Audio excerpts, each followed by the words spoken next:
things that came to my head. One day, we're all gonna blow up and die. Hello, my name's Noah Pagan. We are recording. Good for you. Thanks. We're all gonna blow up someday. We're all gonna die up there. We're all gonna die up there, you know. In destiny. We're gonna go to heaven and then die. And be like, you did it. Psych, whatever. Hello. Welcome to the M&N Show, where M stands for Mahatma Gandhi. And N stands for never was a Nazi. Mahatma Gandhi never was a Nazi, and that much is true. And joining us today is our very special guest and Noah's gal pal, Destiny Vashon-Taylor. He just put you on blast. Sorry, Destiny Taylor. Vashon's a great middle name. She just doesn't like people to hear it. Vashon Vision, right? Vashon Visions. Oh, I totally forgot about that. You never did anything. I can't let you forget about Slime Every Mountain. Sorry. Destiny, say hello to the people watching. Hello, I am Destiny, the D. Oh. The D stands for dinosaur, not what any of you thought you were thinking at the moment. Yeah, it's for dinosaur. I thought it was dominatrix, but okay. Okay. Okay. Now to clarify. Okay, that's the intro. You have more? Continue. I just sit weirdly. Yes, this is a part of our podcast. That sound will haunt me forever. So what are we talking about? Let's have you present it. What are we talking about today, Mitch? Well, this is the start of our segment, Friends Favorites, where we bring on a friend, that's Destiny, and talk about one of their favorite albums. And Destiny's a resident Broadway fan. We're both thespians. We've both been to ThesCon, or Thespian Conference. So we both know our way around the theater world. And Destiny came to Noah and said, hey, you should tell Mitchell this. And then Noah said, hey, Mitchell, this is what Destiny said. Let's talk about an underrated musical. And I'm like, whoa, which one would that be? And it is called Natasha, Pierre, and the Great Comet of 1812. Wait for it. No more commas. Yes. And Noah also told me, fuck Dear Evan Hansen, this is where it's at. Oh, absolutely. I actually did say that. He did. He implied it. I didn't say it exactly like that, but that's what I did. It's what he means. He truly means that wholeheartedly. And yeah, listening to this over again really cemented my feelings on that. It's really good. Great musical. Almost as great as the Comet. Almost as great as the Comet itself. Not as great. The Comet's the best. But, you know, of course, musicals have stories, and Destiny, why don't you tell the story of this musical?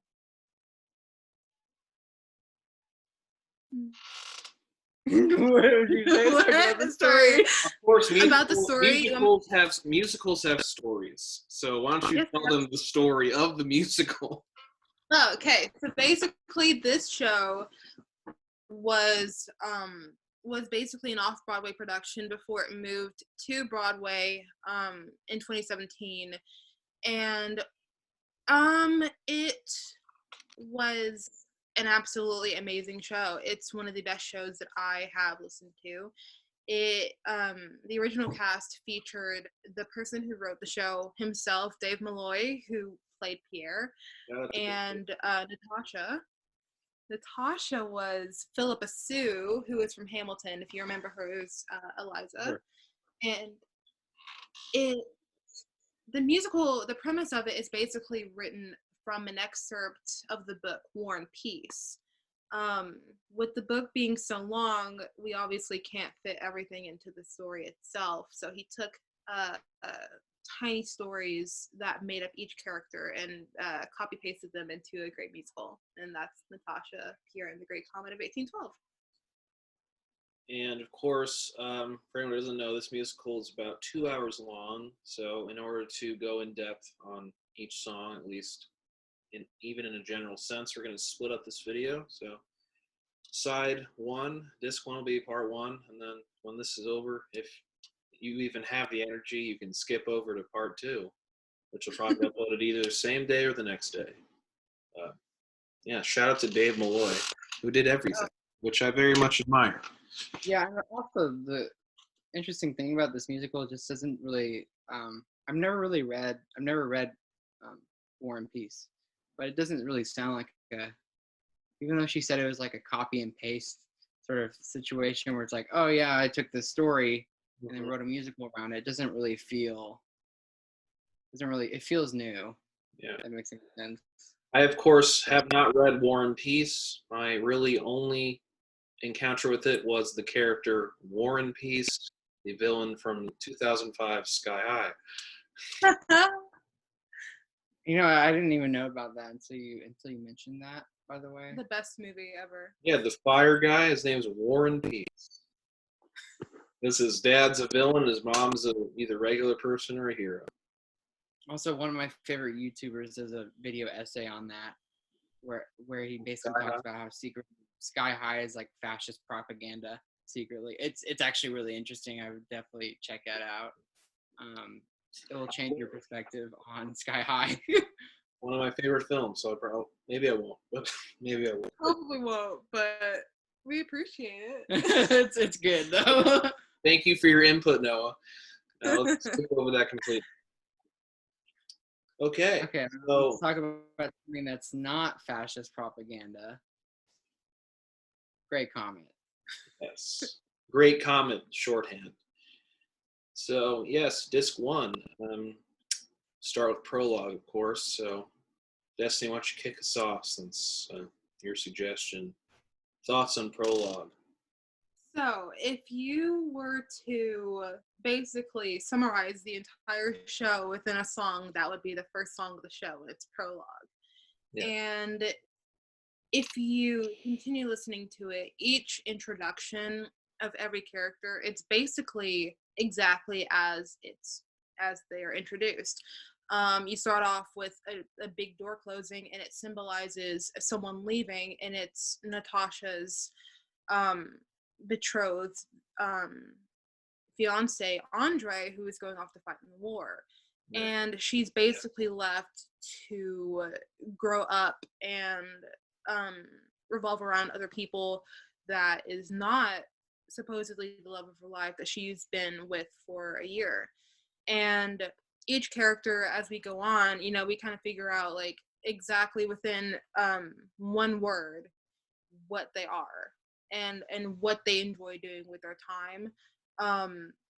Like with we have Maria, who's basically the motherly figure of Natasha and Sonia, who they visit after Andre leaves to go fight. And we also have Sonia, who's a very good person. We have Helene, who is very sexually ambiguous, who enjoys. Yes, she is a slut. And I'm not being rude. That is how she's described. How she's introduced. That's exactly how she's described. We have Anatole, who is hot. Some people may disagree. I think he looks like an eye personally, but I think Lucas Steele is a great person, though. I'm no shade. He looks like I think Luke, the person who played looks like an eye. A eye? Yeah, an eye. What is that? It's a lemur species. Oh. Well, if you look at an eye, they're cute, but they're also like terrifying. So. And when it comes to Anatole and how he loves to engorge himself with women and wine, you will see that basically that's exactly what he does throughout the entire show. We have Prince Bolkonskys, who is very much a cold-hearted person. He's borderline crazy with his daughter Mary, and as well as Prince Bolkonskys, who is Andre, and we also And he have isn't there. yes, and we also have characters that are just basically there to move the plot along, and that's basically Balaga, who we see later in Act 2. But each character plays basically, like, each character, unless you are Pierre or, like, one of the principal characters, Natasha, Pierre, Anatole, whatnot, they play secondary characters. Prince Bolkonskys is played by Andre, the same actor, because same family, and it symbolizes a lot in the future. So yeah, so if we were to go and, like, completely, if you wanted to learn everything about that show, you would listen to the first song and basically you would be good, but then you wouldn't get to know the amazingness that is the show. So don't skip anything else, just continue listening to it. It's worth it. I think it's funny how the prologue, it just like starts off, even though the musical is like so serious, it's like starts off so like there's stuff going on outside my room. Anyway, I was about to say I think it's funny how they start off like they start off in such a light note. I don't know, it's like for something that's so serious and stressful, as Great Comet is. Yeah, I mean, we start off with the first words being said in the show is like, there's a war going on at this very moment, and Andre's not here. So what do? We just focus on the other characters, and it becomes so chaotic, and that's what I find interesting, because each character symbolizes something that's like so like out there and bold, you know, excluding characters like Mary, but also, you know, like they provide the entertainment that you are really looking for, and it really shows with the beat kicking in and with it being so upbeat and like happy. Of course that doesn't stay happy for long, and it moves into more of a distressful type of situation, but for now it's a happy time. I think it's funny how Dave Malloy writes the musical. Like, he didn't think about, oh, well, how am I going to ease people into the story, how am I going to like say backstory without making it feel like I'm saying backstory on people. He's just like, nah, I'm just going to talk about the backstory. He's like, okay, here's the backstory, here's what you need to know, okay, let's go into the musical, go into the story. That's literally what happens. But it works. I think it also kind of shows you kind of like how different the musical is just by the first song, really. So I mean, in terms of how it's introduced, and also like characters wise. What were your first reactions whenever you first heard it, by the way? What were your first reactions when you first heard it, by the way? I was just saying that. Oh, I'm sorry. Zoom is shitty. It's okay. But in terms of character scope, how it's introduced, I find a lot of parallels between this and, of course, Hamilton, which, of course, Philip Sue is also in. But, I mean, this song felt like they just did Alexander Hamilton for every character in the play. And also, it's funny how the song makes a point of, like, you need to research and follow up on each character to know exactly what's going on. Of course, it's derived from War and Peace. But, I mean, I looked up the bare necessities of the plot, researched it a little, but, I mean, as Destiny said, like, you're pretty much good. Like, I was able to follow the story after the full song on my own. I didn't need to worry too much about research. And I mean, of course, War and Peace deals with Napoleon's invasion into Russia and just French Revolution stuff, but it's not really about the war. That's just a background character and stuff. So I like it. It's really interesting because with the information that you are given. 1 second, just be fine.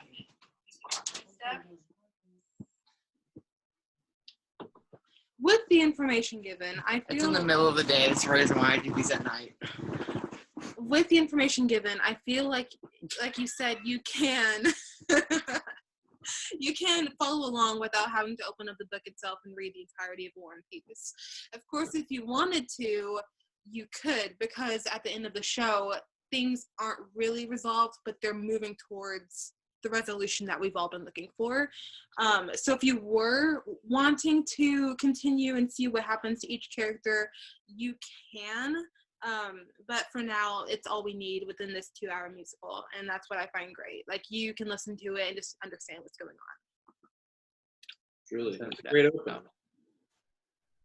And from Prologue, we move on to Pierre, which I've talked to Noah about. Pierre is, of course, one of the main characters, given his name's in the title, but played by Josh Groban in the version we listened to, who's great. Mm-hmm. I mean, Noah felt the same way as me, but I mean, it felt like I was watching myself in a lot of ways, or like the not so valuable parts of myself. Just constantly saying I used to be better, which is, I guess how I felt post high school in terms of searching for myself and everyone being lost and that transition period between childhood and adulthood.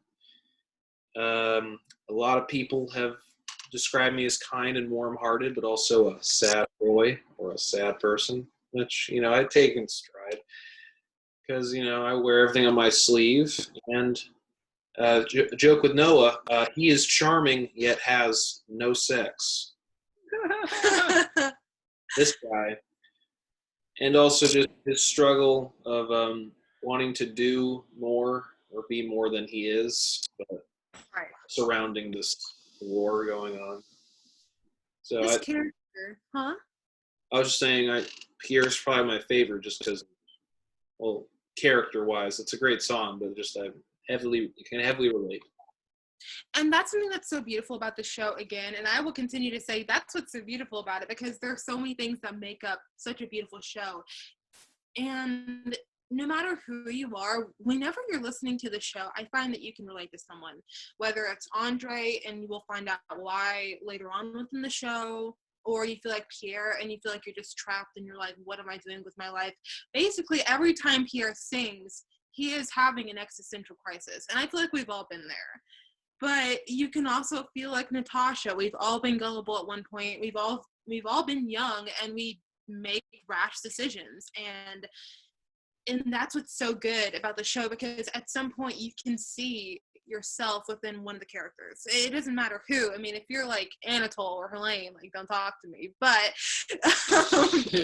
but like, if you are relating to these characters, it means that, like, you understand that there is something going on, and as you continue to listen to it, you can feel more hopeful towards the end. And that's what I love about the show, is that I can never not listen to the show and feel like a completely different person. You know what I mean? Like, whenever I'm feeling down, I will listen to the show, and it's just completely something so strange and wild to me, and I will just immediately just feel so much better. And that's a show that, like, is so important. It's so important to the world, and it's just like, it starts with the song, and the song is incredible.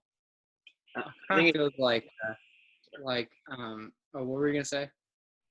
I was just saying, I think it's easy, at least for me, looking at like historical figures or stories, like from, like 200 years ago at this point, and I think it's easy.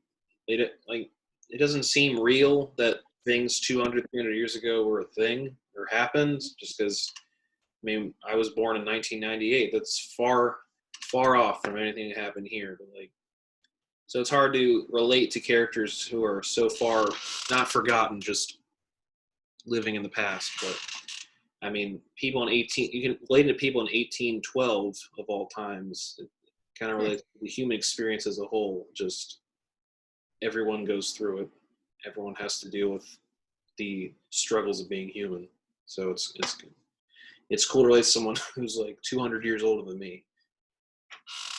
Dave Malloy took, because he did read, the War and Peace. He read it, and when you look back in 1812 and you see the characters that are that he took inspiration from, obviously these are fictional characters, in a way. Like, their story is quite, it's fictional. And you, back then, you can't really connect to someone that's like, oh, I'm incredibly rich, I'm a bureaucrat, I'm very much like someone, Me aristocrat.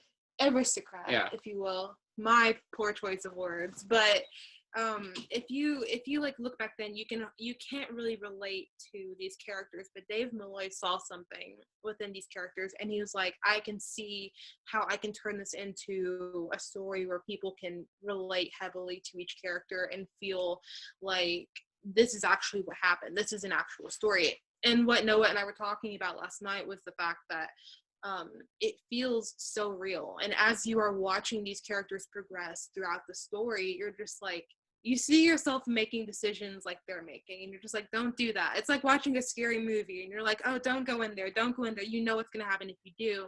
And then the person gets killed, and you're like, I knew it was going to happen.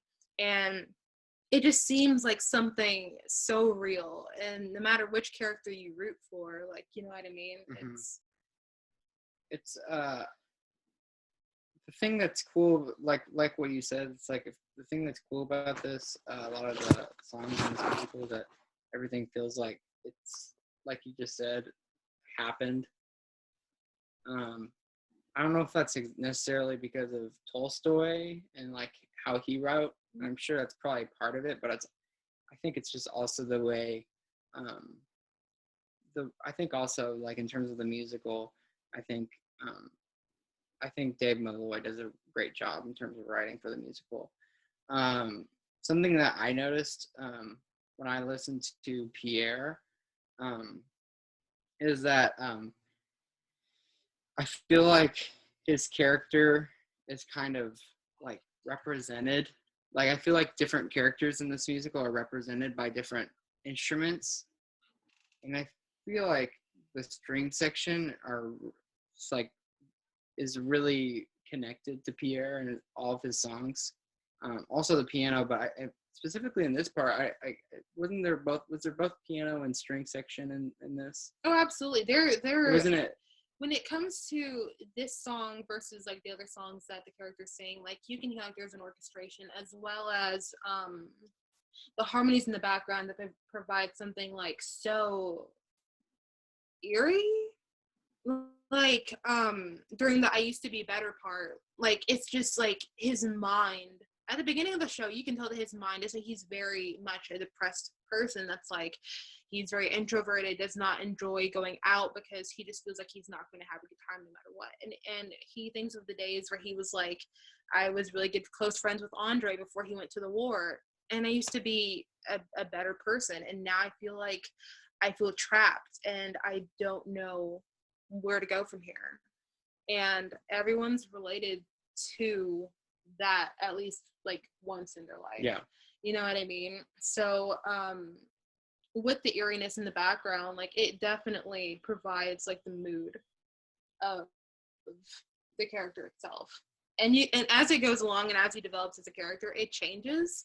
But for now, he's a very sad boy and having sad boy hours. I wish that was the official summary of like the song. Pierre is a sad boy having sad boy hours. Okay, sorry. From sad boy, you have anything else to add? Nothing really, but I think I'm reading the lyrics. He is charming and he has no sex. I think it's funny, or it's interesting, how Pierre kind of like switches back and forth in his mentality. I think he's very like proud of his intellect, like in this song, and like his reading, but then also he thinks that, well, all my reading and everything I've done, like, to better myself intellectually didn't really mean anything because I didn't do anything, is what he's essentially saying in this song. And he's like, he speaks of his friend Andre, who's off fighting a war, possibly dying. And what is he doing? He's just sitting drinking, reading in his study. Yeah. And he feels like he's not doing anything. He doesn't feel like he's a great man. Yeah, and I think I think that really is resonates with me as well, because like I like take a lot of pride in like trying to better myself intellectually and everything like that. But then sometimes I just feel like it just doesn't really amount to anything because I'm not really doing anything with it. Or I think it also resonates probably with a lot of people who are in college. Yeah. We So, just feel like we're not getting anywhere. And that's why Pierre is such a beautiful character. I find his character to be like one of the best characters in the show. Of course, like, I mean, he wouldn't have been a title, like a principal role, had he not been so great of a character. And with the lyrics, like, he's charming, but he has no sex. Basically, he inherited a lot of money. He inherited a lot of money, and he became very wealthy. He's very much a wealthy individual, an intellectual person. He is married to a beautiful countess. He's married to Helene, who would rather be with anyone but Pierre. And that's just like in the story as well. She actually did at once have feelings for him, but just grew cold. And he himself is very cold towards her. And with that in mind, like everyone's opinion of Pierre, like if you were to like the way they suggest it is like if you were to go somewhere, and they know Pierre, they were like, oh, I mean, he's really charming, but he's just not like, he lacks sex appeal, and he lacks like, they basically enjoy his company for the money and not so much as intellect, you know what I mean? Which is why he's so cold, and which is why he's so shut off, and he like has this wall, and he's just like burying in his like sorrows because he feels like no one else understands him and no one will truly love him the way that he wants to be. It's a great song, and it will, of course, with musicals, there are callbacks, so we will come back to this, but from Pierre, or Sad Boy, as anyone would like to call it, we'll go on to the third track, Moscow, where Natasha and Sonia, her cousin, arrive in Moscow with their godmother, Maria. Mm-hmm. And, you know, I thought at first, I read it wrong. Like, I thought I read Maria was, like, strict or a bitch. And I was wrong. I had to go back and check. But, you know, I think her personality is really interesting because she, as a great parent would do, really balances being strict with being loving. Right. So yeah, she has her explosive moments, but also she's obviously very caring towards Natasha or Natalia and Sonia or whatever her other name is. And yeah, other moments will indicate this, but Sonia is dope as hell and a great cousin. I knew you would like her as a character. And that's really all I have to say about this song. So I mean, I'll throw it to you, but like, it's as well a transition song as it is its own song.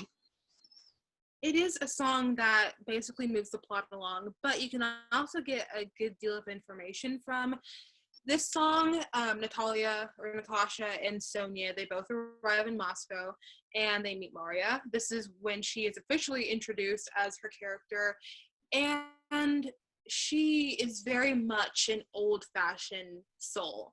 Again, she is strict yet kind. She's very much someone that plays it by the books. And she wants nothing more than to protect Sonia and Natasha while they are staying with her. And of course, that doesn't really happen.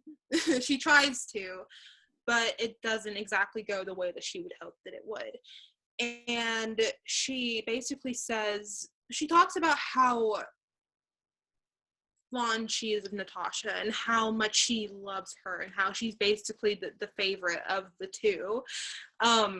And again, yes, it is a very much like it's not a filler song, but it does move the plot along. Yeah. And it moves toward Natasha and Sonia talking about how Natasha misses Andre and doesn't know really what to do to like pass the time, because she's basically wanting Andre to come back and just take her away and to just marry her.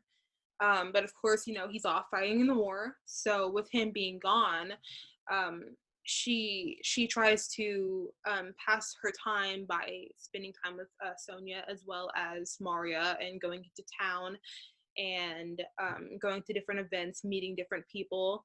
And that's where she meets some people that are maybe not so good for her. And Maria really tries to prevent and try to tell her who she should and shouldn't talk to. But of course, Natasha is young and she's very much a kind person. So she will talk to anyone and she builds connections with people, and then she ends up getting hurt. But we don't know really all what will like entail into the story until Maria says, basically, meet Andre's family, get to know them well, make sure they like you, and then everything will be just fine. So. No. I think this part is really good for establishing the character of both Sonia and Maria. Mm-hmm. I think it's cool how they add in like kind of like from excerpts of literature, they like have the adjectives. He leaves the adjectives that they describe the character in there with. I think that's cool. Like whenever Maria sings welcome to Moscow, and one of the parts she it just says scruffy and cozy, like an old dressing gown. Mm-hmm. Which is it's a great summary of Maria. She's kind of scruffy in person, but like also she's really like cozy, warm and loving. And Sonia or Sonia, what's it, Sonia? Sonia is really like sort of soft in her like role in the song, and that's kind of how she is in the musical. But I think this is there's not a whole lot to say to be honest in terms of instrumentation and everything, but I think it's a really good song to set up characters. Mm-hmm. I think that's probably its main role, I would say, but it's really good. It's a good song to come back to when you're in Act 2 and you're comparing how things were back then and how they are now. Remember how safe you were in Act 1, and then Act 2 just all falls apart. Okay, the beginning of Act 1, and the end of Act 1 is. You little. Why'd you laugh at that? Because I was mocking you. I saw that. Oh. Yeah. But yeah. You need to come back and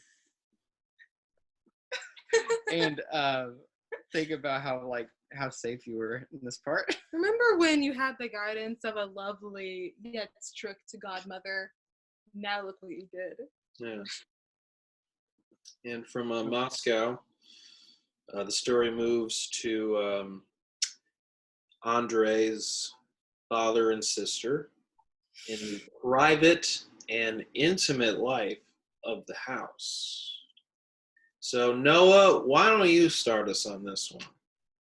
I think this is a great song. I think this is an underrated song in the musical. Really? Okay, I guess I'm not very connected to like other people who have listened to this musical. I just don't think people talk about it enough when I look at the comments and everything. I feel that. You know what I'm saying? I think it's a really great. It's a song that, like, even though the characters are that themselves minor, um, does a really great job of like fleshing out who they are, and also like, um, I think it's cool how like, um, isn't okay? I can't remember if it was in the song. Is this the song that uses the thing with where Maria is basically slowly descending as she like sings? Private and intimate lives. Yes. Okay, that is really cool. I think melodic, like there's a part in this song where it's, I think it's near the beginning where it's like the private intimate life. Um, does this happen near the beginning? It does. I'm looking up the lyrics because I want to be sure. But there's a part in there where Maria is like talking about basically setting up the song itself, as well as the man who everyone is waiting to see. Yeah. Bolkonskys, the father to Andre. And Mary, we tend to forget that she's a character as she is playing. But there's a part there where okay, it's not exactly the beginning. The beginning starts out Bolkonskys in like his really, really, really, really uncomfortable way of like wallowing singing. in self-pity. By the way, the person who played Bolkonskys also played Andre, like she said in the beginning. And wow, he sounds so different in both parts. He says really well at like trying to portray an all-person voice. It's really, really good. He starts out with I've aged so very much. I fall asleep at the table. My napkin drops to the floor. And that's another example of like the talking about the actions going on, or like the adjectives of like a specific situation as if it was like literature. And I think that's really interesting that they use that. But it's really uncomfortable when you listen to it, because it's like he goes, I've aged so very much. It's not like how it goes melodically, but like that's how he says it. It does a really great job on that. But there's a part, yeah, here it is, right after that, after Bolkonskys sings, where there are two characters named Mary basically in this play, but like Mary, Princess Mary. And if I mix the two names up, I'm sorry. There's Maria and Mary. I'll keep them straight. Mary, like, really is like, I think they really do a good job of capturing like how uncomfortable the situation is and how like daunting it is for her. The task of like basically being the keeper of her aging father. Whenever Mary like first sings in it, because it's just like a slow descent, going down a scale of uncomfortable notes. Well, I mean, like I'm talking about like technically she's singing a scale. Yes. She's like, and it is really, really grating to hear, because you're just wanting it to like resolve. You're wanting that that music that part to melodically resolve, but it just won't resolve until you're really uncomfortable, and it's just like finally it resolves. And it's not only that, it's the fact that I love that you mentioned that, because it's the fact that it sets up the fact that the situation itself is incredibly just it just makes you like, it's unsettling. It makes you just like just sit weirdly in your seat. You're just like, oh my gosh. And with that being said, it kind of shows the differences between the two characters. Whenever you think of Andre and Prince Bolkonskys, they are very much alike in some ways. But Mary, she is very plain, and I think though she is plain, she's very much the black sheep of the family. She basically is the maid to her sick father, and when they're not having company, which is the couple of hours that they do have people over, she it's like things are okay. Things are totally fine whenever there's company over, or so we like to believe. And then as soon as the company leaves, she's back to, yes, Father, I will do whatever I can to make sure that you're okay. And with that being said, she knows in her mind she really wants to do her own thing, be out and do the things that she wants to do, but instead she's inside taking care of her father. And there's a point in the song where she says, I could hurt him. Like, I could Both of them hurt say you. it. Both of them say it. Like, he's like, I could hurt you. But they both come from a different place, I think, when they say it. Oh, definitely. He does not like her, and he's like, I could absolutely abuse you. And she's like, I could kill him. I could kill him and get away with it. And she's like, but I wouldn't do that. I would never do that. I love him. And I think it's her in her mind trying to tell herself that I cannot do this. I cannot do this, and I won't do it because I love him. I think also partly that he says I could hurt you just because he wants to convince himself that he can like that he's still strong enough to like do something like physically because he's so like feeble as a person. And so he's just trying to convince himself, oh yeah, I could definitely hurt you. Yeah. This man is crazy. This man is very much he is cold. He is very much, he lacks empathy. He the thing about him is that he is so, he holds himself so high up, and he believes himself to be extremely regal, which of course he does have the title of old Prince Bolkonskys, but also the way that he treats people and the way that he treats women, as well as his company, and how he believes them to be basically his playthings, it adds more to his character. And he is very much this crazy old man who, at the end of the day, like, he can't do anything on his own. He freaks out at the fact that he can't find his glasses, and he basically passes out on the table, and the glasses were on top of his head the entire time. And Mary is sitting there. Mary basically is just sitting right across from him, and she's just like, oh my God. I don't know what to do. This man is crazy. Yeah, I can't leave him. This is also the part where Prince Bolkonskys, I guess Prince Bolkonskys meets Natasha. I forgot about that. I think it's so funny, by the way, but like all of a sudden, out of nowhere, Natasha's just like, I know they'll like me. Everyone is always like me. Just like all of a sudden, it's so funny. And that's what I love about her character. But we'll continue that like as we go along. Her character is very much a naive person, and she's like, I know they're gonna like me. Everyone likes me. I'm young, and I'm just like very sweet to people, and I just know that I will have a good time. She does not know what she's getting into. And it's not the fact that she's so naive or so young and how she acts in general. It's the fact that the situation at hand and the people that she will be meeting are both unhappy in their life, and so they will try to take it out on her within the next song. In terms of my thoughts on the privat and intimate life of the house, first of all, shout out to Noah for those killer pipes.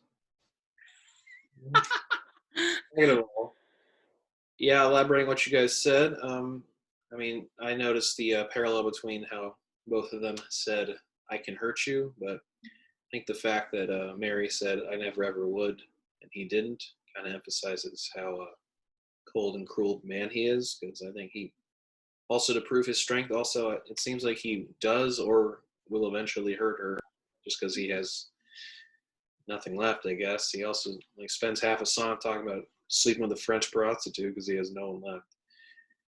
And also, I think Bolkonskys and Pierre are kind of similar, just because of where they are in their life, and aspects of Bolkonskys I live in the past. I've aged so very much. I also relate to, just because I tend to live in the past as well. After, I mean, the prime of my life hasn't necessarily happened, I wouldn't say, but in those moments of existentialism or depression, it feels like I've passed my prime, so I can relate to that. But You're not quite to the point where you're wearing your old-fashioned coat and yes, Powdered wig. yes. But also, Pierre isn't necessarily bitter. He's just lost, and his character isn't really corrupted by those feelings. At least people still view him very highly, even though he isn't always treated very well. And Bolkonskys is just a bitter, cold, sad, awful man. But also, when he shouts, "Where are my glasses?" "Where are my glasses?" That's probably the most quotable line of the entire musical. That's but it's hilarious because he just swells into like this madness. I don't know. It did build up quite well. The orchestrations behind the strings, like everything slowly just like clashing, and you're just like, this man is batshit out of his mind, and that's what I love. It's like this, like the way Dave Malloy. Well, first of all, like when you think about it, he wrote the orchestration, he wrote the book, he wrote everything. Yeah. Not the book, but like the libretto. He wrote War and Peace. Yeah, he wrote War and Peace. Tolstoy can kiss Shout out to Dave. My man. Tolstoy's got nothing on it in Malloy. I'll say that right now. He's rolling in his grave. Yeah, he hates me. But he was the one that wrote the orchestrations for the show, and he's just like, he's a genius, because I have never heard of like an orchestration in a way to portray that this man is slowly losing it. Like he's more and more losing it. And as he's like continuously screaming, "Where are my glasses?" It's so uncomfortable. It's so like, it's just distinguishedly gross. Yeah. and then he just passes out and it stops. And that's, I just love it. I love it so much. It's a little bit of karma, I feel like, too. Oh yeah. Because he's just like, he was being creepy towards like women and stuff like that before that, and he was like being like a creepy old man, and then like really terrible, and then all of a sudden he loses his glasses, and he's just like, "My glasses," and he just like freaks out, and it kind of makes you like, you understand why Mary feels the way she does, where she's like, "Oh man, I shouldn't be thinking." Like at the end, she's basically like, she basically feels guilt for like thinking the things that she did, because she did like talks about like, he's old and feeble, and she disgusts herself for judging him, but also I wouldn't fault her for being. For judging him, because he's quite a terrible person. I don't think you can chalk it all up to him being old. But unfortunately, there are people that feel like they are in the same situation as Princess Mary, where they are basically trapped in a situation where they cannot get out. She feels like she has to stay and help him, because who else is going to help him? Andre is gone, and she's the only person that is willing to stick around and be around him, because physically, like, he is horrible. He's a horrible person, and Mary knows this. Mary knows that he is incredibly manipulative, but at the end of the day, he's so feeble and he can't do anything. And for her to say, I want to hurt him, or I want to leave, and I can't imagine anyone else being treated this way, and judging him for it. She's like, I can't do that because I just can't. And then she talks about how much she disgusts herself. And if you watch the show, you will see that she's a heavily religious person. She carries around a cross, a rosary, and yeah. So if you're listening to it, that's the reason why. By the way, he says the whole thing about you and your icons and incense. I mean, he's referencing the rosary and her religious icons. Right. So anyway, sorry. And for that to And the thing about Mary, though, is that she's in 3 songs, I believe. She's in 3 songs within the entire show. If she's not being an opera singer in the Duel or any other song where she's providing operatic vocals. But what's the actress's name? Kelsey Bell. Kelsey Bell, yeah. She is incredibly talented. And Mary as a character, of course, as we all know, that she's very much a boring character, a plain character, but it's only because that's all we see, and that's all we know. The information given is that she's trapped in a manipulative relationship, a very emotionally abusive and maybe even physical abusive relationship between her father, and she can't get out. And so whenever she meets someone or meets Natasha, she is so very closed off, and she instantly and that's a situation where you can agree that she's somewhat like her father, because she'll immediately go, you know what, I don't like you right off the bat. I do not like you. And that's only because she's unhappy with her situation. And later on in the story, you can tell that she does not agree with what she was thinking before. I don't think she ever agreed with what she said about anyone in the show. I feel like she wants to be taken away by these people, and I feel like she's like, I need you in my life. Please do not leave me alone with him. And that's all we get from that character. I love her as a character, though. I love Princess Mary, and it's so unfortunate that that's all we see. But I think that Malloy is a genius for only giving us that little bit. There's a lot of subtext, I think, in this song. Yeah. That's the reason why I think it's really underrated. I mean, there's also I didn't even mention the part where she's like, she sings that, she says, when she sings, "I love you, Father," she sings it kind of like the way she emotes in that part. It sounds like she's like trying to convince herself that she loves her dad. She's like, "I love you, Father," and it just doesn't sound really. I love you, Father. It just doesn't sound very natural. It doesn't sound like she naturally loves him. I mean, you can tell by the way she says, he's like, "Bring me my slippers," and she's like, "Yes, Father, yes, Father." She's like basically like, whatever, she's very much like whatever towards her having to basically be a slave to him. So. And as Noah mentioned about Natasha coming into fold, the song moves to the musical moves to the next song, Natasha and Bolkonskys, which is Natasha coming to meet Andrei's family to convince them to like her. And again, not much to say on this one for me, but it's evident in this by the end and following songs that I think there is definitely a sense of naivete to Natasha of how she thinks everyone's going to like her just because everyone so far has liked her. But I think a lot of it also seems like a big shroud for like how insecure she really is. Like the one person she loves and trusts isn't even with her and could die in the war and stuff. So I don't know, it just feels like she's always shrouding herself in just this blind optimism. She just, I don't know, you can tell there's something underneath. Like, it's not just, I'm young, I'm so cool. Like, she's also stupid. Like, she shatters completely when they are very cold to her. Like, yes. So it's very obvious. Also, like, the protective optimism and also just the love. It feels like a lot of the feelings she has because she's so young can be very easily broken, as evidence in later songs involving Mr. Anatole. But more on that later. That's my take. That's my hot take. I love this part.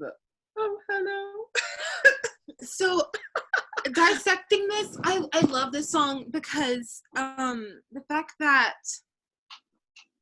the person, the servant introduces Natasha to the family, and of course it's so funny because when you are in a serious like long-term relationship, the person is going to feel uncomfortable meeting the family if you have not met that family yet.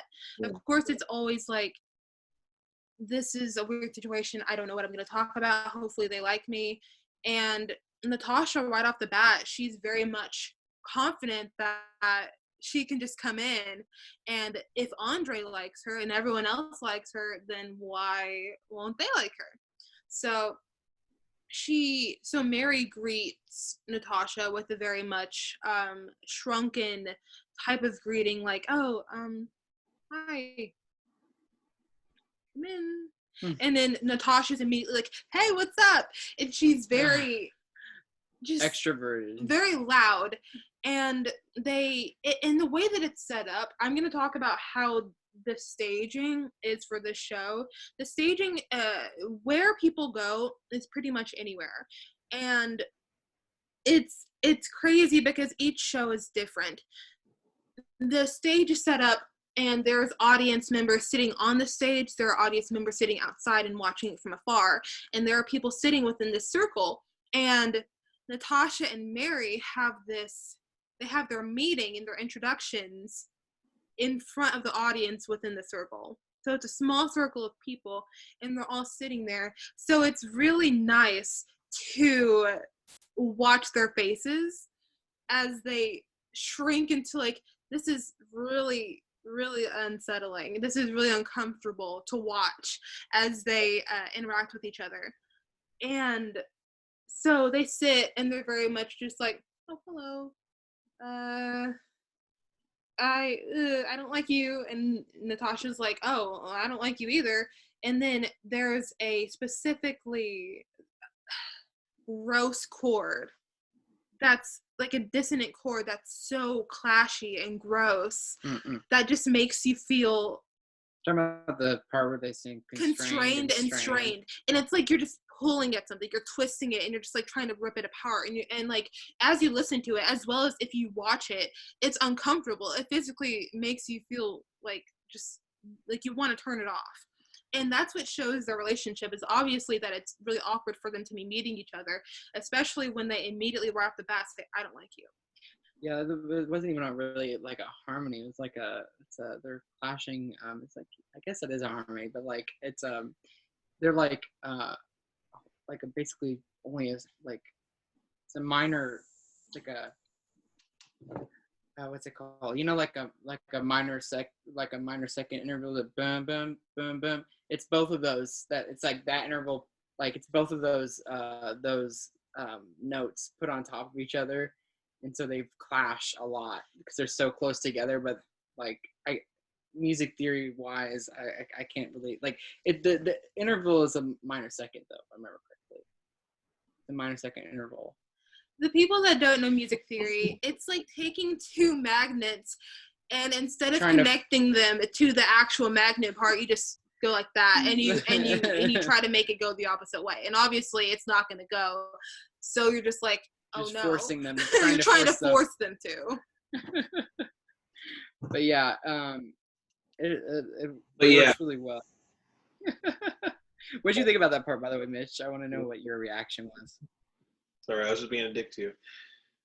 I remember about the part. I thought it was cool. I thought when she writes a magnet's going to be like pushing them together, and they're not going to go together. Yeah.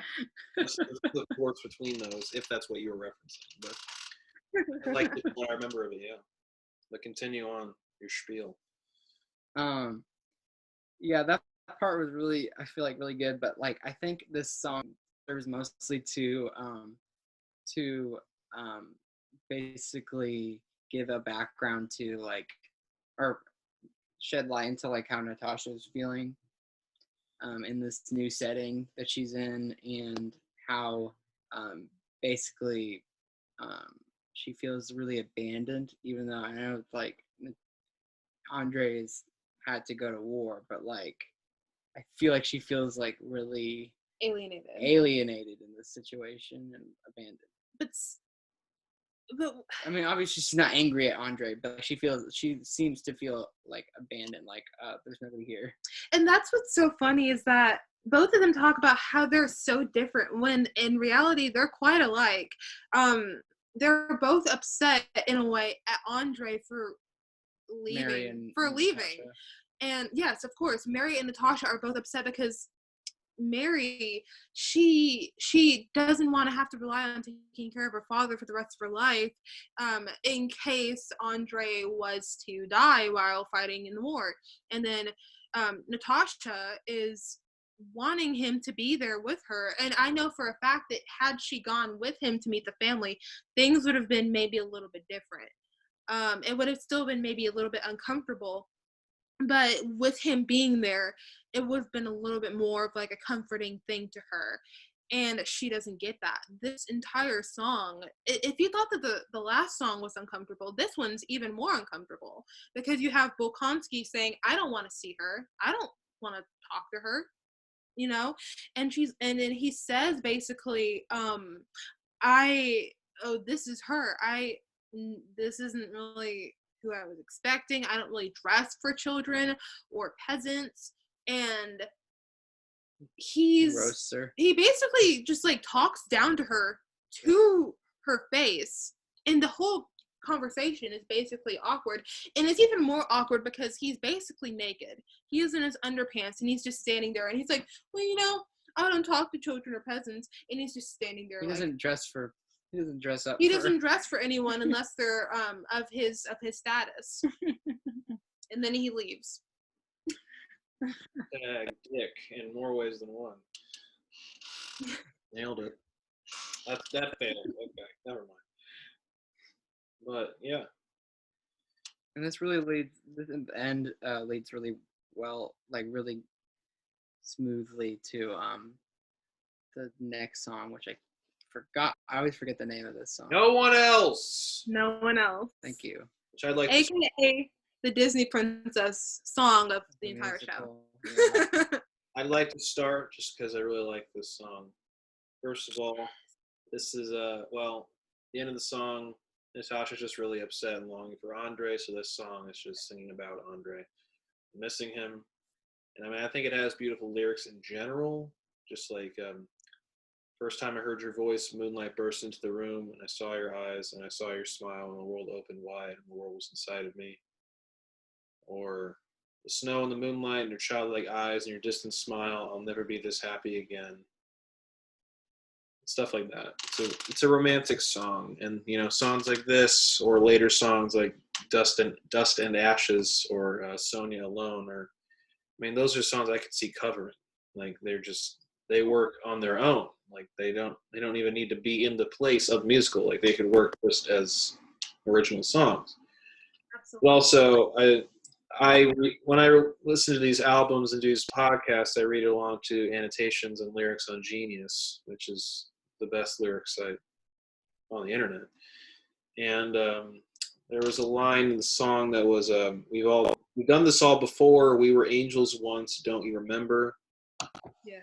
And I clicked on the annotation for that, and it said that the basis for that line was, I think, based on a passage from War and Peace, which was like, which I wrote it down. It's like, do you know that when one goes on and on about recalling memories, one at last begins to remember what happened before one was in the world? I am certain that we were angels somewhere there and have been here, and that is why I remember. And yeah. Very beautiful passage, and just a lot to think about in that one. It's not immediately recognize what it means, so it's a lot to think about, but also, I don't know. Even if I don't know what it means, it's very beautiful. So that song. Yeah. Sorry, go ahead. I was just saying that I wanted to say that right off the bat because I'm a fan of this song. This song is the most pure.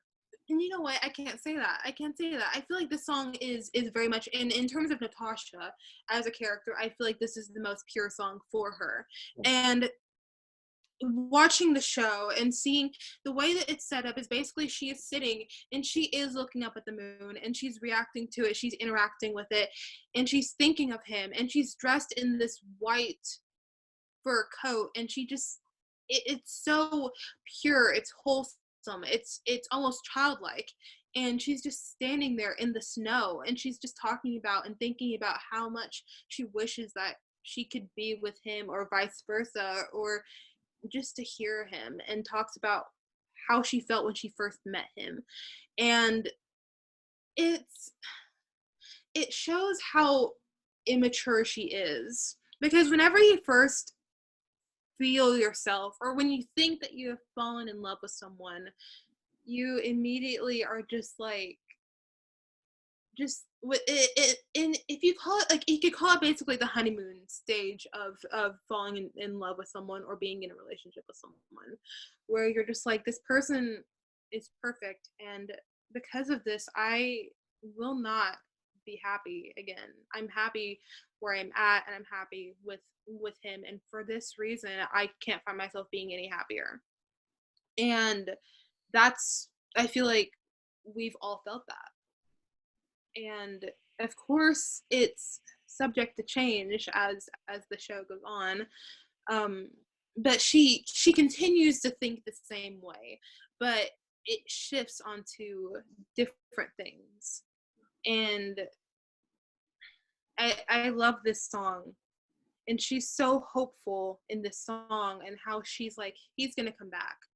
I believe that he's gonna come back, maybe tomorrow, or maybe he's already here, and things will be okay. And of course, with it being in Act 1, we can think like that, but of course, it doesn't always stay like that. Even though the song, by the way, even though the song isn't really titled Natasha, obviously this is like the most Natasha song of all of them. Yeah. And elaborating on what Destiny said, mentioning like how immature Natasha is. Not just love, falling in love. I think it represents young love specifically, because I mean, for me personally, I've been in 2 relationships at 2 different points in my life, and young love specifically is really just all the way through a honeymoon, just because you've never really had it before. So there's nothing to compare it to, and hopefully for a lot of people, like, how old is Natasha supposed to be? She's basically in her teens. She is, I believe at the time, she is 13 or 14, within the 12 to 14 age category. Well, I mean, and of course, sorry. Andre, of course, all the other characters are. Andre's very young too. And Andre is actually a little bit older. Yeah, but he's like 18 or something. Right? He's definitely like a little bit older, and each character is within the. Yeah, and they're all. It's creepy, yeah. But that's the different time. So, wait, yeah, of course, yeah. Wait, how old's Pierre?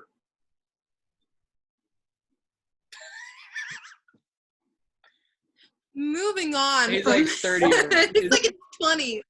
He's in his 20s and 30s. Like yeah. 30. Hey, well, so he's like this. Okay, you know what? That ruined it, but back to my point. No. This is a different time, Mitch. What I was going to say was, I was 16 when I was in my first relationship, so a little older. But like the very naive feelings of love, while they're still real, they're very different from later relationships where, I mean, you still have those feelings, but reality and life has set in. So there's a different connotation to it. So I think it perfectly represents young love specifically, just how pure and innocent it really is. And like, it's not the realist, but it still feels just as real. But also, now that I know the whole plot, I want to throw up since she's 12. Okay, she may be old. She may be 13 or 14. And Peter's in love with her.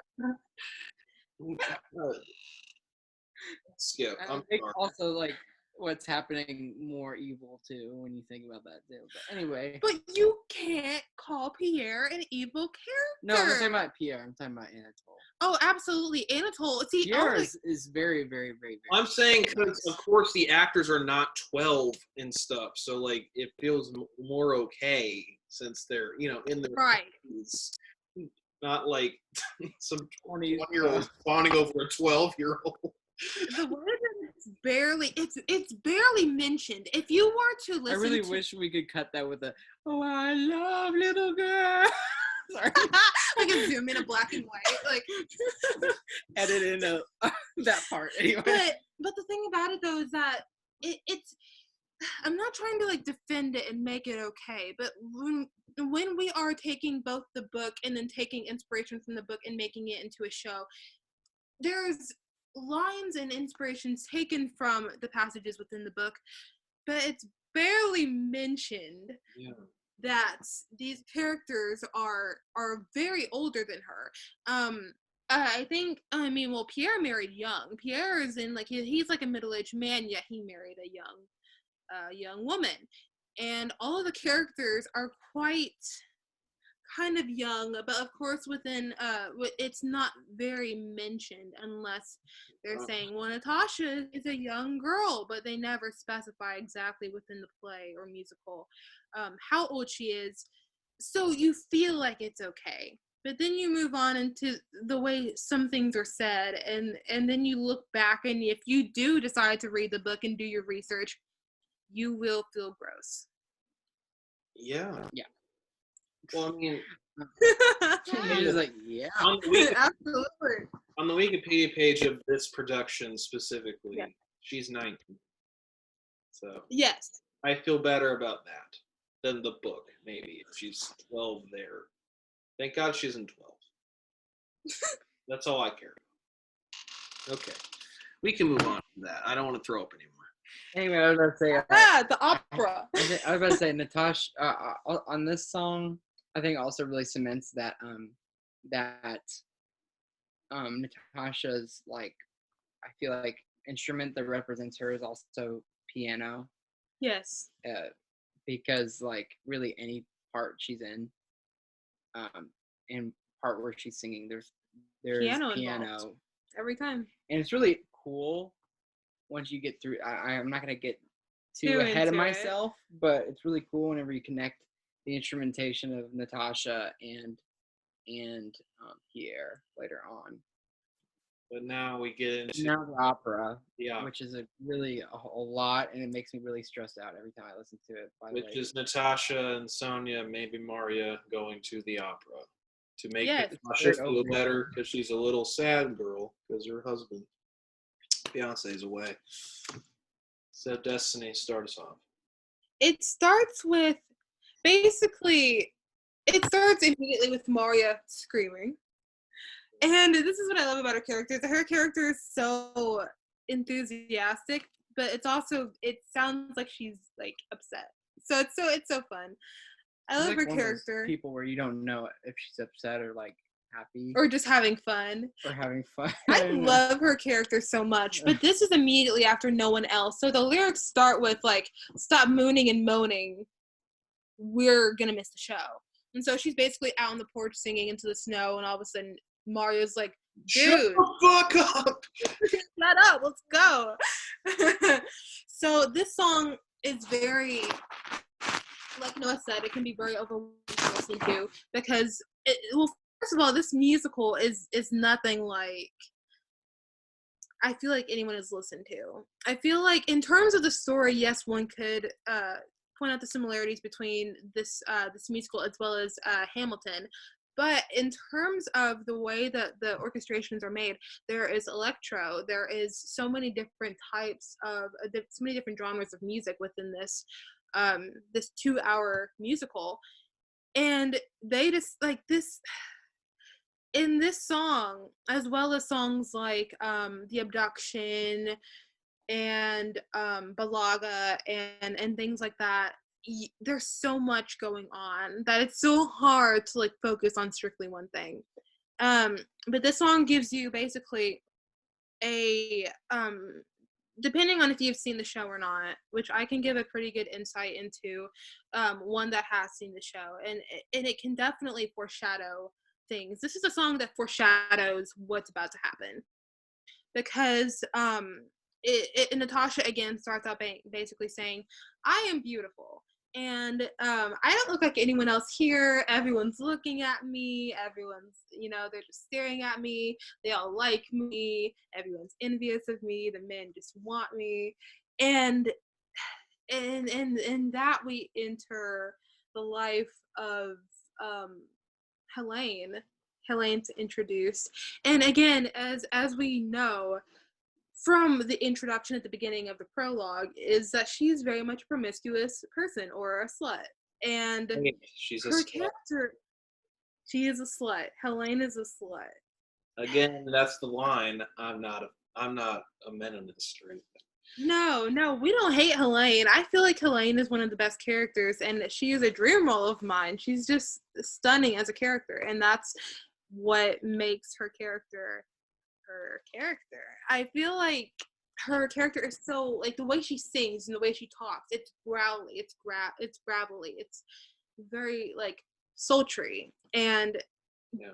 Amber Gray, I have never heard anyone like it, I feel like she is perfect for these types of roles because she she plays the role of being like this promiscuous woman and trying to like cause mischief, you know what I mean? And she's from the show Hadestown as well, which is her being a sultry woman who likes causing mischief.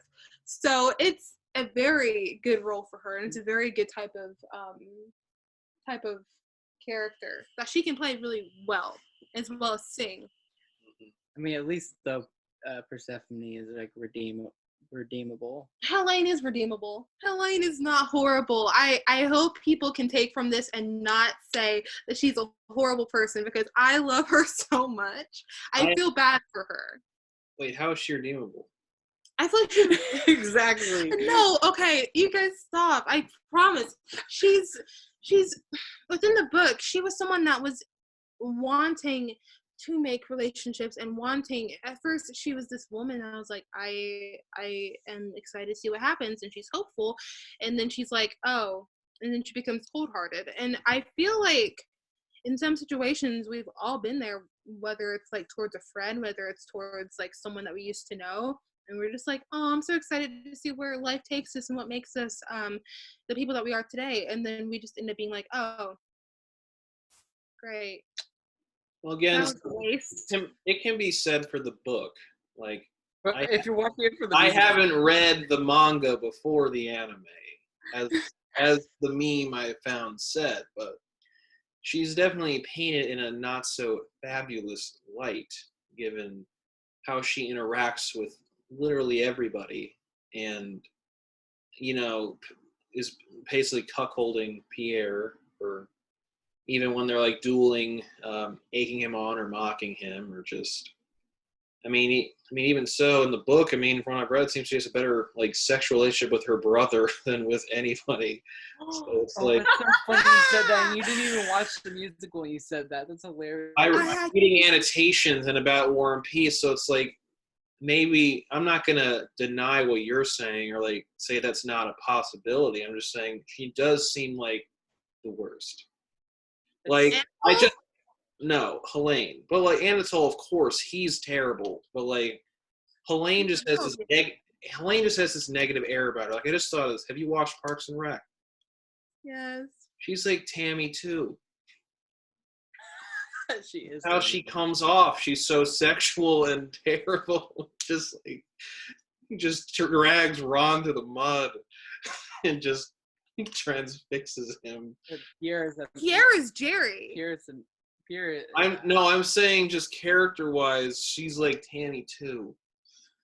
Yeah, she's the Tammy too to Pierre. I think. I'm not saying Pierre is Ron. I'm just saying that dynamic feels like Ron and Tammy, or at least just the terrible parts about Tammy. We could definitely go on and cast. And Pierre is Jerry, because Jerry is fucking great, and everyone treats him like shit. He becomes the mayor. He lives to 100. Spoilers. I'm so happy that you agree. We could go on definitely for sure and recast the great comic characters as Parks and Recreation characters. I just think it's funny how he said the sexual thing about Anatole, because that's a thing. Going into that, there are certain things that make this musical the way that it is and how stunning it is. You have background noises that is basically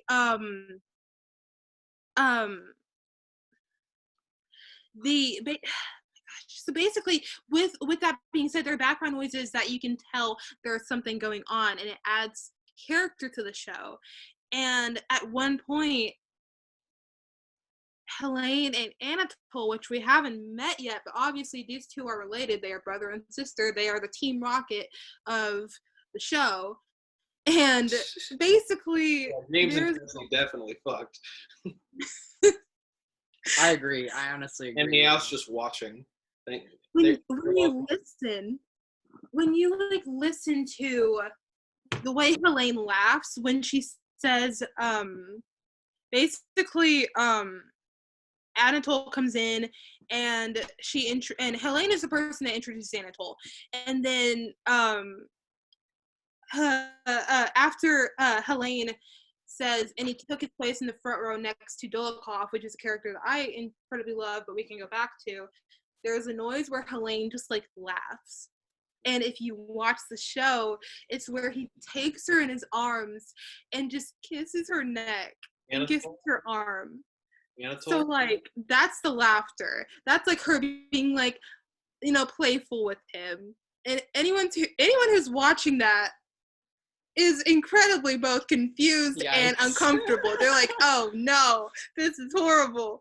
And of course, adds more of her sluttiness to her character because she'll flirt with anyone, even her brother.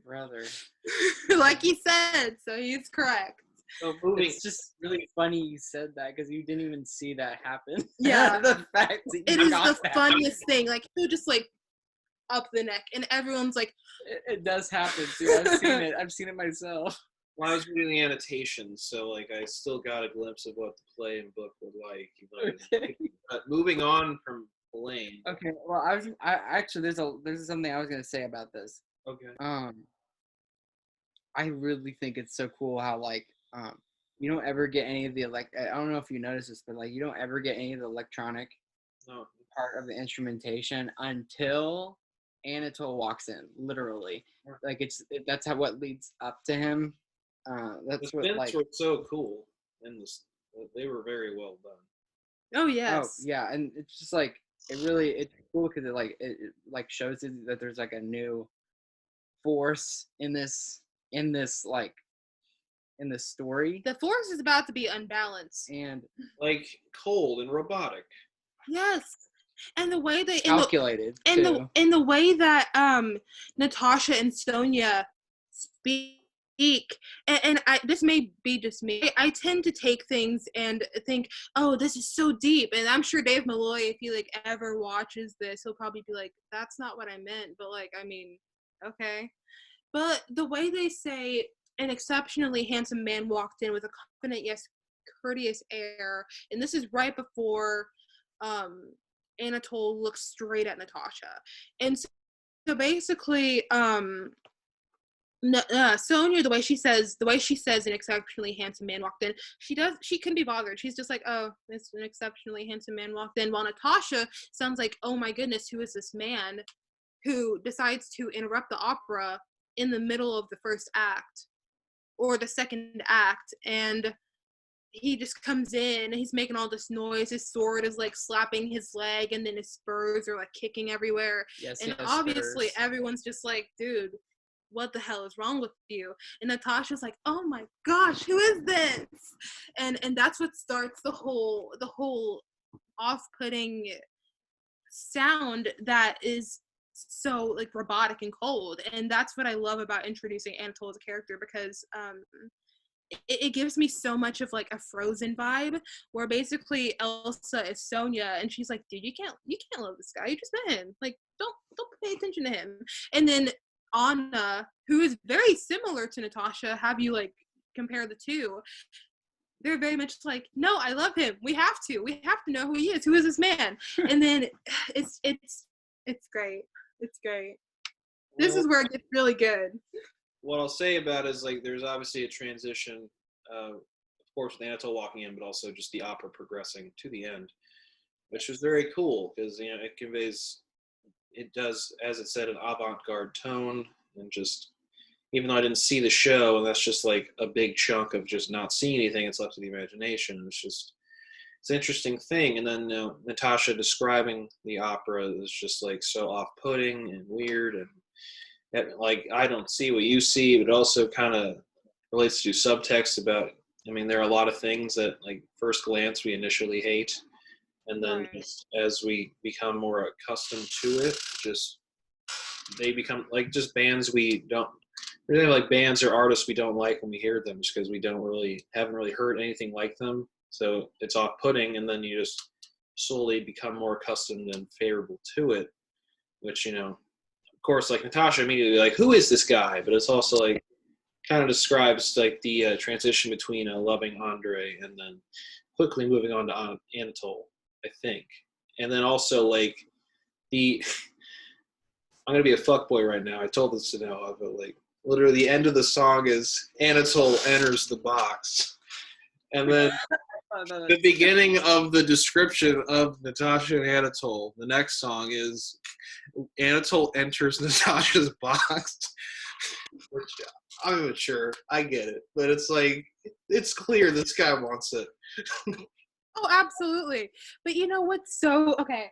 What's something that I feel like no one knows when you're listening to the show is the fact that Sonia, when she's describing the second act, because she's basically the only one watching, because Natasha, she's sitting with Sonia, but Natasha's looking at Anatole. She's heavily distracted. And Anatole and Helene are both just like, yeah, it's time. It's showtime. But Sonia says, in the second act, there were tombstones and the moon were over the footlights. And the moon is mentioned several times. It shows basically, it's definitely a foreshadowing moment. In the second act, there were tombstones. It can either symbolize character deaths within later on, even after the show, or you can say what happens in the future during the duel, or whatever you would say. And then candles burning, a crimson throne and whatnot. And she's basically describing the second act for those that are watching, but Natasha obviously isn't. And the character that is getting killed within this opera is one of the minor appearances. Like this is Andre. Andre is the person that is getting killed. And if you watch the show, like they have the red ribbons, like I read this, that. like yeah. And he is dying, but Natasha's not looking. Otherwise, she'd be like, "This is creeping me out. I don't like this. I would feel too related." She's just like taken in, I think, by a lot of what's going on around her. She's overwhelmed, but she's distracted. She's not overwhelmed with what's going on in the show. She's obviously distracted by Anatole. She's like, "Why is this man staring at me? Why am I intrigued by this person? Why can I not stop looking at him? Why do I want to know more about him?" And all of this is happening right in front of their eyes, and she's not paying attention. And that's so funny because it definitely shows again, like what you said, going off what you said, the attention going from Anatole from Andre, and missing him so much, to slowly leaning towards Anatole and wanting to know more about him and what he's into and what he's about. And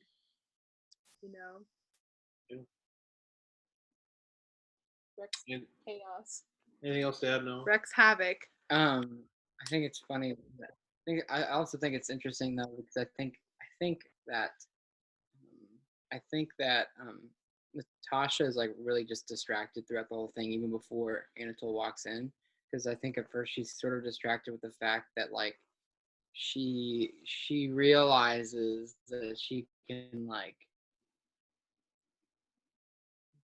she realizes that she has like some sort of like power over people, somewhat, not exactly a power, but like she's beautiful. And I think she's like enthralled by that. But also then the thing that happens to Anatole, I think it really just kind of shows like who she is as a character in this scene as well. It just shows another like further that she's kind of childlike. It shows how heavily influenced she is by each character that she meets. Or her surroundings, or like things going on around her. Absolutely. She's very much a kind person, just like Sonia meeting Maria, and then going into Princess Mary and how she relates to her in certain ways, and how similar they can be. And then as well as how she can somewhat relate to Pierre throughout the musical. And then and then there are things that are like, well, she can relate to Anatole as the show goes on because they're both very immature and they both make decisions that are kind of detrimental to their futures. Yeah. Yes. I think it's one of the longest songs in the musical. So, I mean, there was like you got to take this in, but it was a very interesting song. And of course, we'll talk more to Noah when he comes back. But The M&N Show. The next song is not Natasha and Anatole, which is them talking for the first time. And as I said, it's a fuckboy. Anatole enters Natasha's box, as one does. But also, I mean, I'm glad we talked about like our miscommunication in Natasha's age. I'm glad she's not 12 because he'd be a predator.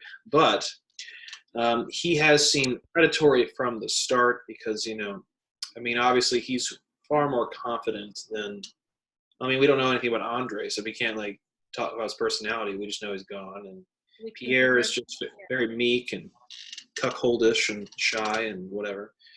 Yes. But like, there's obviously a difference between being confident in yourself or in general and getting what you want, because Anatole seems set on getting Natasha to be with him. And, there was that line about her, like, feels like there's nothing between us, like he's going to pounce and kiss my neck or whatever. Like, that's just weird and creepy.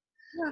But also, a short little thing, like the song ends on there is nothing between us, which, there's a double meaning there. Like, we're so close, there's nothing between us, nothing holding us back from getting together.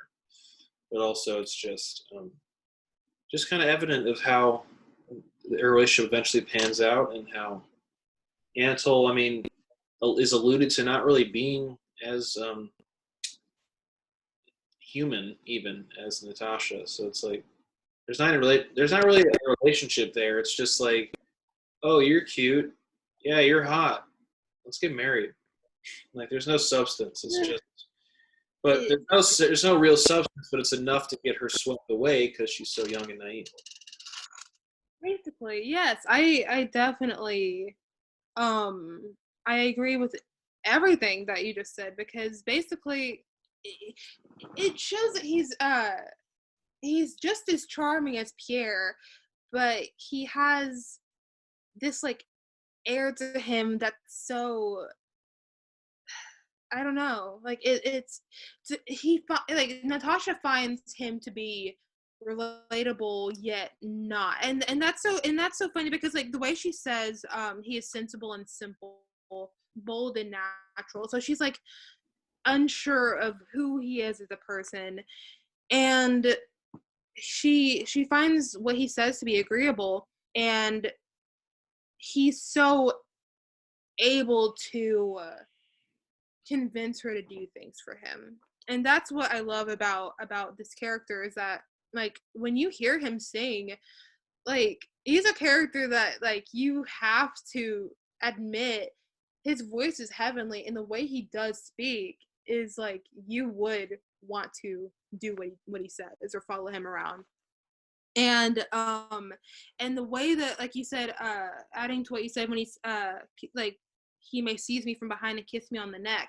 The way this is staged is that they are, of course, in the opera box watching the show, and she's like, what if this happens? And in her mind, the light switch, and it shows him kissing her on the neck, but it's in her mind. So she's basically like, this is happening. And then she's just like, oh no. And so she's like, I can't think about this. And she's immediately just like trying to make simple talk, and by asking, how do you like Moscow? And he's like, I don't really like it that much, but c'est son le femme. And then he's like, I don't like Moscow, but I think the women are.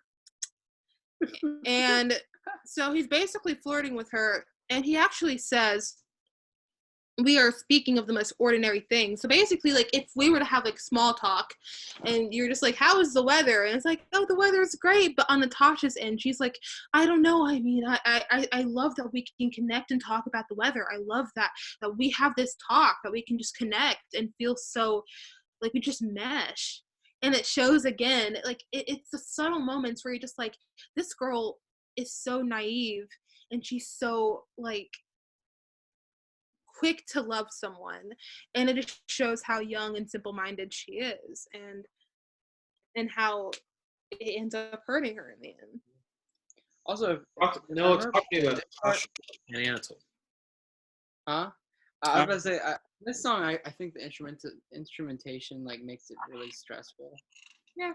Because I mean, there's a build up and there's a little bit of a mystique to the opera, but the build up was like less. It was more subtle whenever you're building up to seeing who Anatole was, and then it comes in with that electronic, Yes. that thing.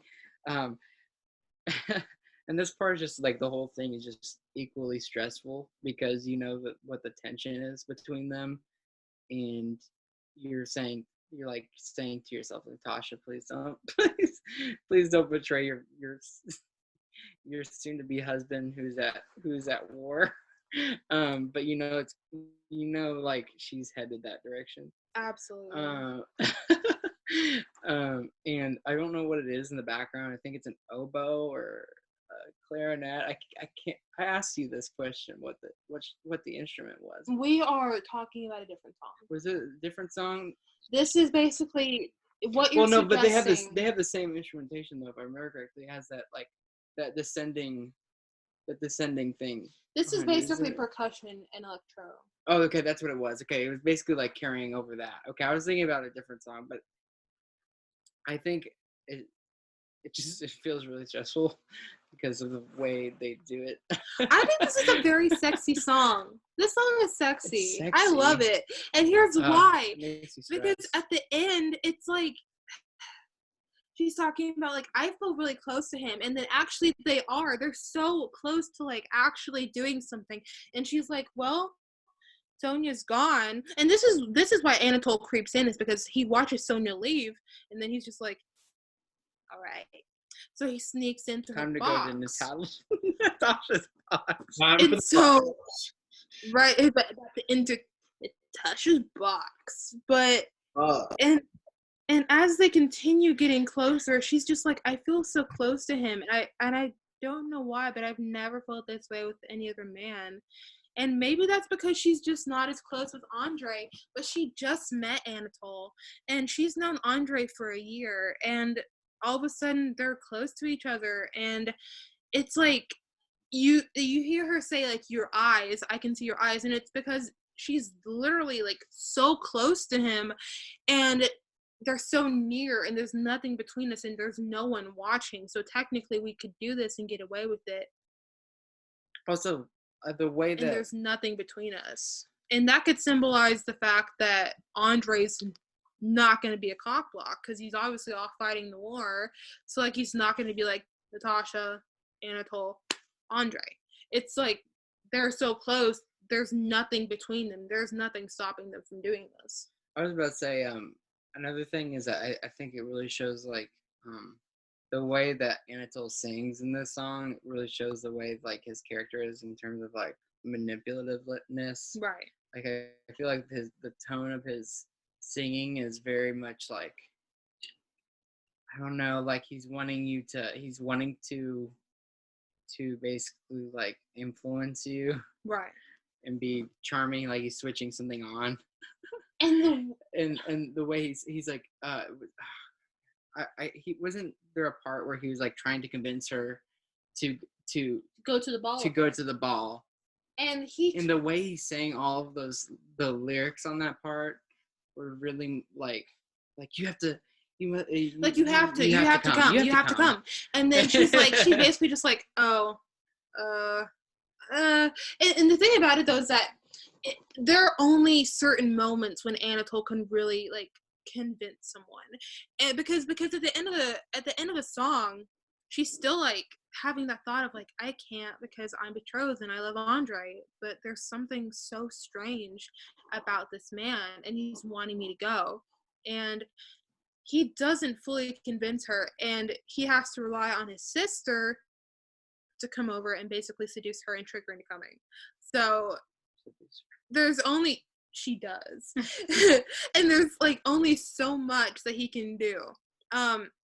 What's also great is that during this production, when you watch the show, there's an orchestra pit right in the middle of the stage because, again, the stage is everywhere. You are either in the audience or you are on the stage or you are just like sporadically in different places. Really a cool setup. It is a beautiful stage. And in the orchestra pit is Pierre's study, and that's where he remains for a good chunk of the show. He's just sitting there. And every so often the light comes on and shows how he's reacting. And it could be either him reacting and interacting with someone that comes into his study, or it could be him foreshadowing. It could be like a foreshadowing moment. And in this situation, when you hear there's nothing between us, he's basically just looking worried. He's extremely worried. And that's what I like about it, because obviously there is a little bit of a little simpness to his character, and he obviously has feelings for Natasha, but Natasha has her eyes on like two different men, and one of them is Pierre's best and closest friend, if not his only friend, his only true friend. And he's extremely like just he's sitting there, he's worried, and it foreshadows how things are in the future. And that's what I love about how the stage is set up and how Pierre is like right in the midst of everything that's happening. And that is something that I will like touch on right before the end of Act 1, but it's what is so interesting about the certain things that are said within this song. So. I don't have much else to say on this. All right. Well, from the we're on Natasha and Anatole. We now move to Bop. This bop. Oh, it's a bop. It is. The world was wide enough. Yes, that's one of my points. So thank you for tuning in. The next cuts to the duel. Yeah. As we said, Anatole and Helene are brother and sister, so Anatole is, by extension, Pierre's brother-in-law, and cuts to him urging him to leave his study and go out to the club, which, of course, back then was not a strip club or, well, not like a cliche strip club or an electro dance hall. It's more or less like a gentleman's club, but it's presented as such to place us in a modern time. But just urging Pierre to come out, and then of course I think if I'm not mistaken, Dolokhov, who is Anatole's friend, is sleeping with Helene and cuckolding Pierre, which leads to Pierre getting drunk and existentially reflecting on his life even more. Just so before you get to that point, it's so good. This song is incredible. This song is one of the best songs, and it's not the song right after it's the most Hamilton-y sounding song, though, I will say. Absolutely. And I completely understand. Hamilton at all, if we were to take the two, if not having two characters that were in Hamilton in this show at one point didn't have the similarity between the two shows, then you know what I mean. But then this song would. I like how you said basically that it is a gentleman's club, and that's what it was back in the day. It was basically where they would go and they would hang out, and it was technically called the club. But the way they treat it in the show with the electro dance mix music, drink. It's basically, it's like you're either at this huge house party, or you're just at the club, or you know what I mean, like you're at club rodeo and you're just absolutely losing your mind. And that's what's so fun about the orchestrations for the show.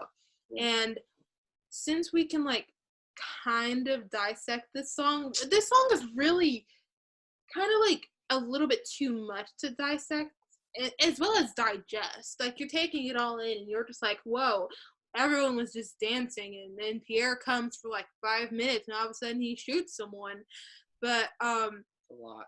But when you think about Pierre and you go back to the song at the very beginning, or at the end of Prologue, or even leading into Pierre, everyone's like, this man is so introverted. I can't imagine him going out. He's charming, but like he doesn't have that like appeal that would make him want to go and do this stuff. He doesn't really have a lot of friends due to that. I feel like he thinks he's incredibly intelligent and he wants to find people that are like him. However, there are not many people like him. He's Pierre. And his one true friend is off fighting in a war. And I think at this point, everyone except Team Rocket or Anatole, Dolokhov, and Helene are all missing Andre at one point in the show. All of them are just like, I feel like things would be better if he was here. And so Pierre is like, well, I have nothing else to do. I normally stay inside. I miss the opera.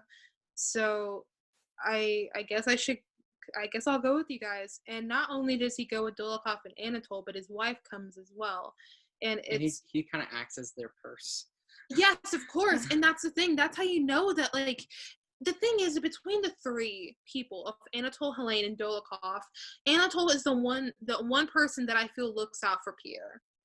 And even though he always asks for money, even though and that's what I mean, is that he will look out and he's like, Pierre, stand back, please don't shoot, hold your fire, he is don't really do the this. only one who looks out for him. He does look out for Anatole, and that's what's so funny is that, like, later on in the show, like, it obviously doesn't stay that way, but you can tell that Anatole's not really his friend, as well as Dolokhov and you know, Helene, of course, isn't the best wife for him. As Anatole is like, hey, come to the club, we want you to come, we totally want you to come with us. And then Pierre's like, I guess I'll go. And then he's like, give me money first. Can I have money? Can I have like 50 rubles 50 rubles to get into the show, to get into the club? No, he's just asking for 50 rubles from his friend because he knows he's gonna give it to him. Well, I mean, that's the thing, is that he does take money. Anatole not only takes money from Pierre, but he takes money from Dolokhov as well as Helene. So it kind of it shows how immature he is and how charming he is, so that he can easily persuade people to give him money. And Pierre's like, oh, I'm just giving money to my good old friend. And again, I feel like this situation is like, I wouldn't compare him exactly, but I would say that in a way, Jerry is Pierre exactly, and Tom Haverford in Parks and Recreation is Anatole, if not Dolokhov, because they're all just like basically just taking jabs at Pierre and then asking for money, and obviously that's not a true friendship. It's quite toxic. And you can tell throughout the show that they don't care about Pierre that much. If Anatole does a little bit, it's because he grew to care for him from living with Helene and Pierre, because he is his brother-in-law. I mean, I think the way you go. I think even though, like, I don't think we've talked enough about the whole part. The drink with me, I love, for the fire in the sky. Either way, my soul will die, and then the great woes. Foreshadowing.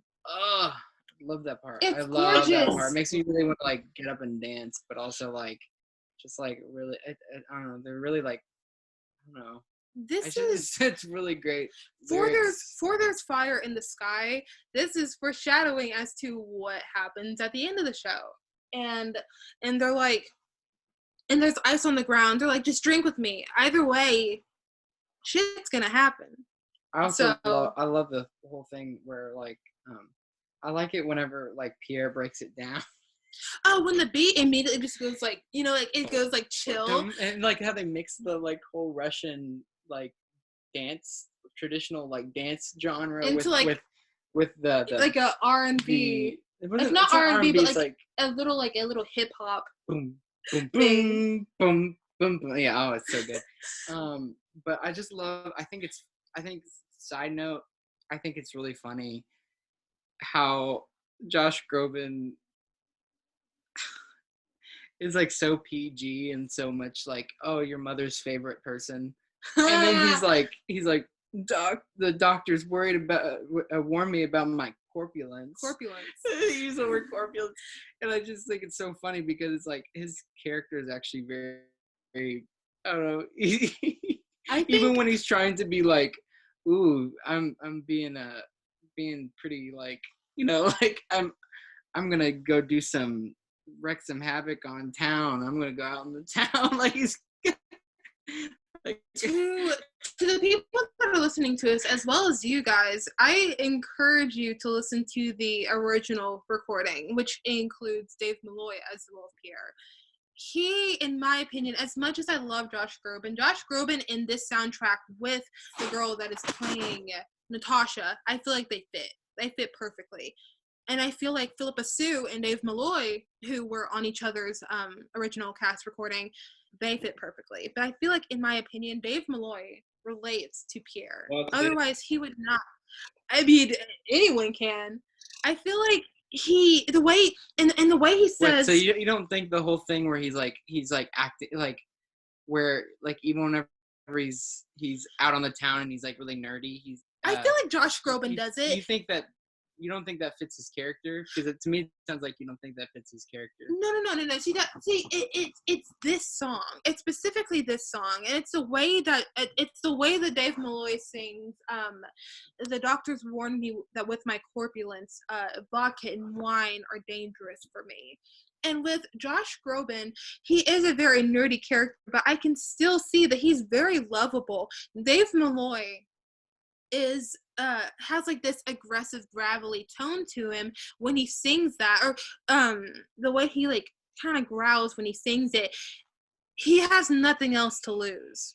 He has nothing else to lose at this point. I feel like he was done from the beginning. Because you can see like Josh Groban is like, I'm a man who just sticks to myself. I'm the lone wolf, and you can tell that this man is severely depressed. But with Dave Malloy, he makes you believe it. But for the rest of the show, I find that Josh Groban fit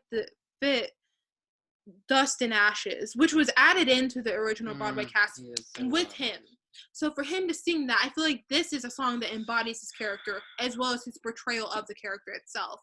But in this situation, I feel like the aggressiveness and the even though the doctors told me that I can't drink vodka and wine, I'm gonna do it anyways because what else do I have left?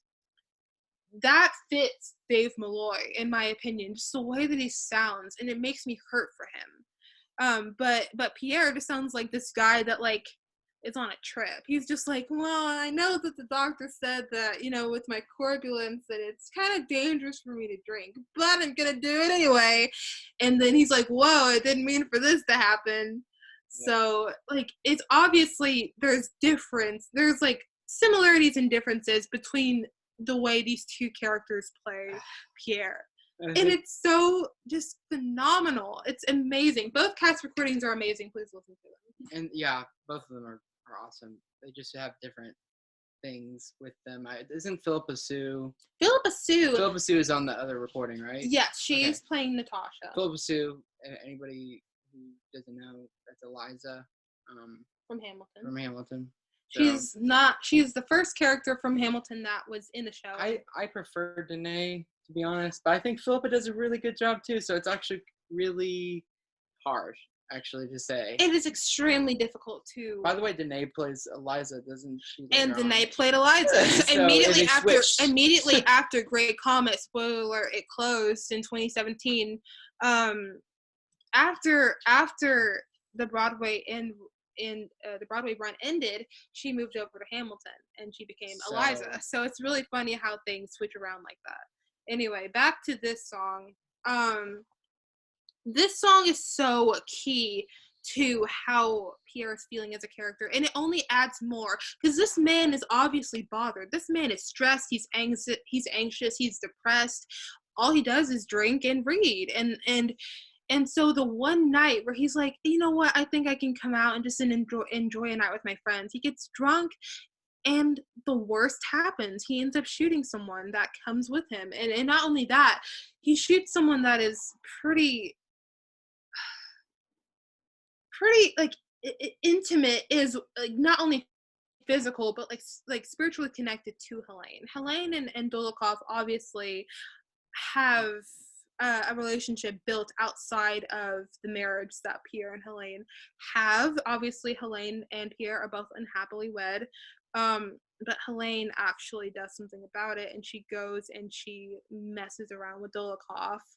And it's a very overwhelming thing, because near the end, not Pierre, but Dolokhov, and he says this in the book, here's to the health of married women, and he smirks. So he's basically looking right at Pierre, and he's just like, what are you gonna do about it? And then he says, and their lovers. And like, here's to the, yes, of course, here's to the health of married women and their lovers. And Pierre is going on like, please, like, how dare you ridicule me in front of me and flirt with my wife in front of me. And then basically it sparks Pierre being kind of stupid. This is the one time that I've seen him be unintelligent, and of course, like, it's because he's drunk. But... and he says, I challenge you to a duel. This is a stupid situation. Like, Anatole even says it, and Anatole is stupid, period. So it's like, for that stupid person, person to be like, dude, you can't do this. This is stupid. You know, Dolokhov is like, at the beginning of the show, he's introduced as Dolokhov, the assassin. Anatole, well, that too, but Anatole's friend, the crazy good shot. Yeah. And I think it's a play on words, because basically, when he says Anatole's friend, the crazy good shot, it also sounds like the crazy gets shot. So it kind of links towards the fact that in the duel, Pierre miraculously shoots him, and he wins the duel because he has to get taken to the infirmary and has to recover. And because he gets shot, and first of all, Pierre was like, I'm gonna die. He's like, I'm gonna die. And Helene is like, hey, maybe you shouldn't challenge him to a duel, because if he's such a good shot, he's going to kill you. And he's like, you know what? If I get killed, I get killed. Why would that matter to you? And they fetch their guns, and there's no remorse. I feel like there's no. I mean, of course, like, he says feel like it. Anatole was hoping to die. What? I also feel like, not Anatole. Pierre was wanting to. Die, the way that it's staged is that he shoots and he shoots Dolokhov, and Dolokhov is like, it's my turn now. And Pierre's like, it's my turn, which means he's like, it's my turn to die. So he just stands there, and the way it's so heartbreaking, because he just like stands there with open arms, and he's just like, his eyes are closed, and he's waiting for him to get shot, but he doesn't. And Dolokhov misses, so it kind of takes away the part where it says he's the crazy good shot. And so basically Anatole leaves him at the bar saying, it's fine, sleep it off, just be grateful you're still alive. And it leads into our next song. I mean, some last notes to tie it up. I mean, the part no, a touchdown, fire in the sky, ice on the ground, something like that. I mean, I feel like the fact that people thought the comet referenced was going to be the end of everything is what I read. And just the fact that, I mean, I feel like it's so disillusioning, the feeling of the song, just because of that kind of feeling, but also it's just, it feels like you're watching through Pierre's eyes, just we're also hazy and drunk and feeling as such. I mean, I said this to know as well. I mean, there's obviously so much weight that comes with the duel, but also, like, you can't help but compare it to The World Was Wide Enough in Hamilton, when, you know, obviously Hamilton and Bird duel. And like, upon first listen, like, I obviously feel different about it now that you've added on more to it. But like, it felt very lame in comparison, since The World Was Wide Enough was like the climax of the show and just the end all of everything for Hamilton. This is just like some random spotty, idiotic duel in the middle of the show. So I thought that was funny. But other than that, you know, just like, also had like the only part I felt bad about for Anatole, which like he was forced to be married, so he just chooses to ignore everything, and you know, just refuses to own up for his actions. Maybe because of that, I don't know. And then also Dolokhov throughout the show, he's just interesting because I think it ties on, at least as well as Anatole being nice to Pierre, that, you know, good people do bad things and bad people do good things, and just Dolokhov just seems all over the place in terms of who he sides with and his actions. Absolutely. There's like, in the way and I'm happy that you brought that up, because honestly, if we talked about it later on, it wouldn't have made sense unless we actually talked about it right now. And yes, he is actually married. He was forced to marry him because he basically he is another person that's basically in an unhappy marriage, and he doesn't like to talk about it. The only people that know are the people that are close to him, such as Helene, Dolokhov, maybe Pierre, but other than that, no one knows, and that's why Natasha's so eager to do whatever Anatole says, is because she's like, he's thinking of only me, and maybe he is, but he still has ties attached to him, and so the only thing he can do, because again, it's back in the times where it's like, if it's ungodly to divorce someone. So that's why Pierre and Helene are stuck in this marriage, as well as the fact that Anatole was forced into this marriage. And if he's forced into this marriage with a Polish landowner, I feel like something could happen if he tried to leave. And that's a risk that he's willing to take. Yeah. But moving on from Duel, we move into Dust and Ashes. One of the best songs. Yes, very much so. Noah, start us off. I love this song because it also has the whole I just really love the instrumentation of this, with the strings and like I said before, the strings and the piano, and it feels really epic the way they do it, and it feels like I don't know, it just feels like they make it feel like Pierre's having some sort of epiphany, or not exactly an epiphany, but he has like a moment to where like it shows the moment leading up to him having an epiphany, showing him like he doesn't want to choose this fate of like basically leading a meaningless life of drinking and not doing much. And I don't know, in terms of lyrics and everything, I feel like a lot of it is I think a lot of people could resonate with like him like questioning like the state in which he's in is how I'm gonna stay and how I'm gonna die, and I don't know, it's really good. It's beautiful. It sounds so stupid, but it's so good. When you listen to the song, I feel like there are certain lyrics that you can just listen to and be like, I feel this. I feel this. And this song is one of the most beautiful songs that I've ever heard in terms of musical theater. And it is Pierre's song. It is no matter who sings it, no matter who sings this song, it's just so crucial to this character. I love how wordy it is too, because like that describes him. He's Pierre. So knowledgeable. He's so intellectual, and he's wanting more out of the life that he's living. But what more can he do? And especially after almost dying, almost like murdering one of his friends, you know what I mean? And he's just like, if I were to die, people would remember me solely for this, solely for the fact that I only sit in my room and drink and read. I have nothing really that's so interesting to me. And he just goes around and he talks about how he doesn't want to waste any minutes, but he tastes every wasted breath and every minute that he has lived. And he questions whether or not he was good enough to people. Was he kind enough to people? Did he love enough people?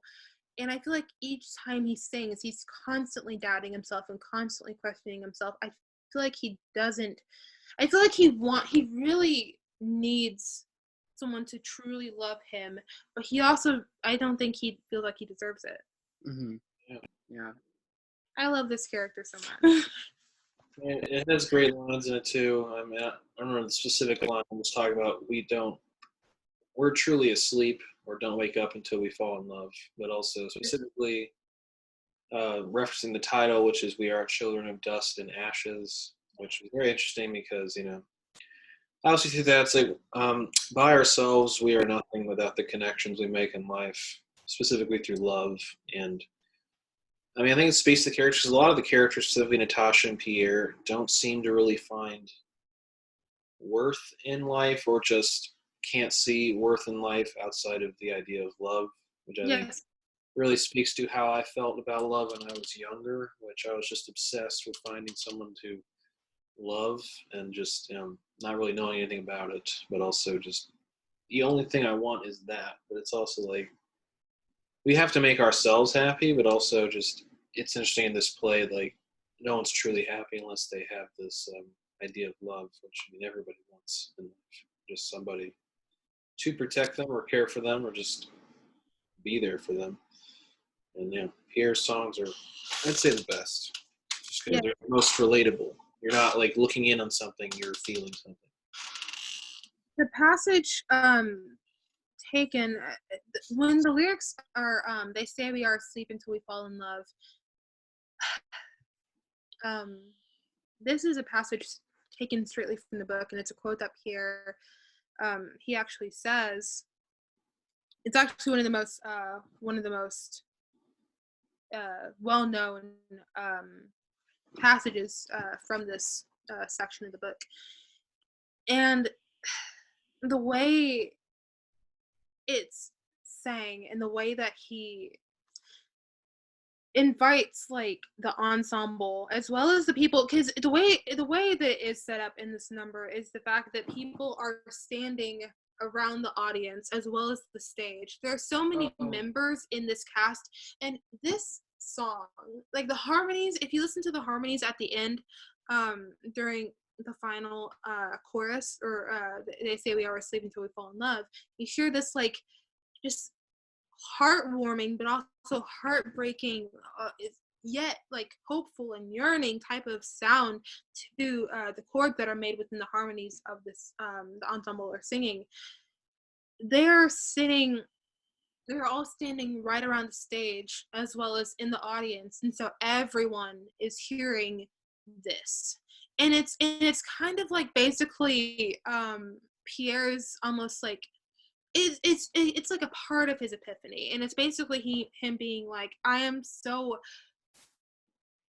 easy to close off and then place the blame on anyone else but me, but I'm ready to just fully experience what life is about, and I'm ready to love. And that's what I relate between Natasha and Pierre, is that they're both, again, like you said, they don't know anything outside of the fact that they want to love someone, and they haven't really found anyone that has given them that feeling, or they believe that they have, but they're not truly happy, and Natasha won't be truly happy, and and it goes on, and that's why the two main characters are so easily likable. I feel like these two characters, Natasha and Pierre, you can't dislike them. I feel like no one can dislike them. And I feel like it's because both of them are so relatable and they're so similar to each other that it's just impossible to. I think the climax of the song where they cut basically all the instrumentation and it's just the chorus doing harmonies around Pierre singing is a great I don't know, it's a great way to use the music to like visualize, I guess, like how Pierre is thinking at this time, where he's realizing he wants to change. I think it does really well, like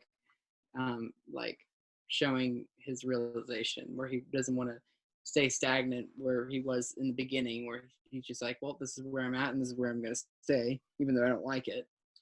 I think this symbolizes not only that, but as well as the fact that it reminds me of church. It reminds me of like religion. And that is something that is so subtle within this within the show is that, like, I mean, there are certain characters that are like, obviously, like, you can tell they're religious, and I think that Pierre is someone that's a little bit religious, but not entirely, until this moment when the harmonies start and the music stops, and then he's finally saying, we are, we are children of dust and ashes, we are God and angels weep. And during this time, I feel like the harmonies are so ethereal, and I feel like it's almost as if, like, it represents heaven, in my opinion. And it may just be me being too deep, but at the end, it's him basically saying, I don't want to die like this.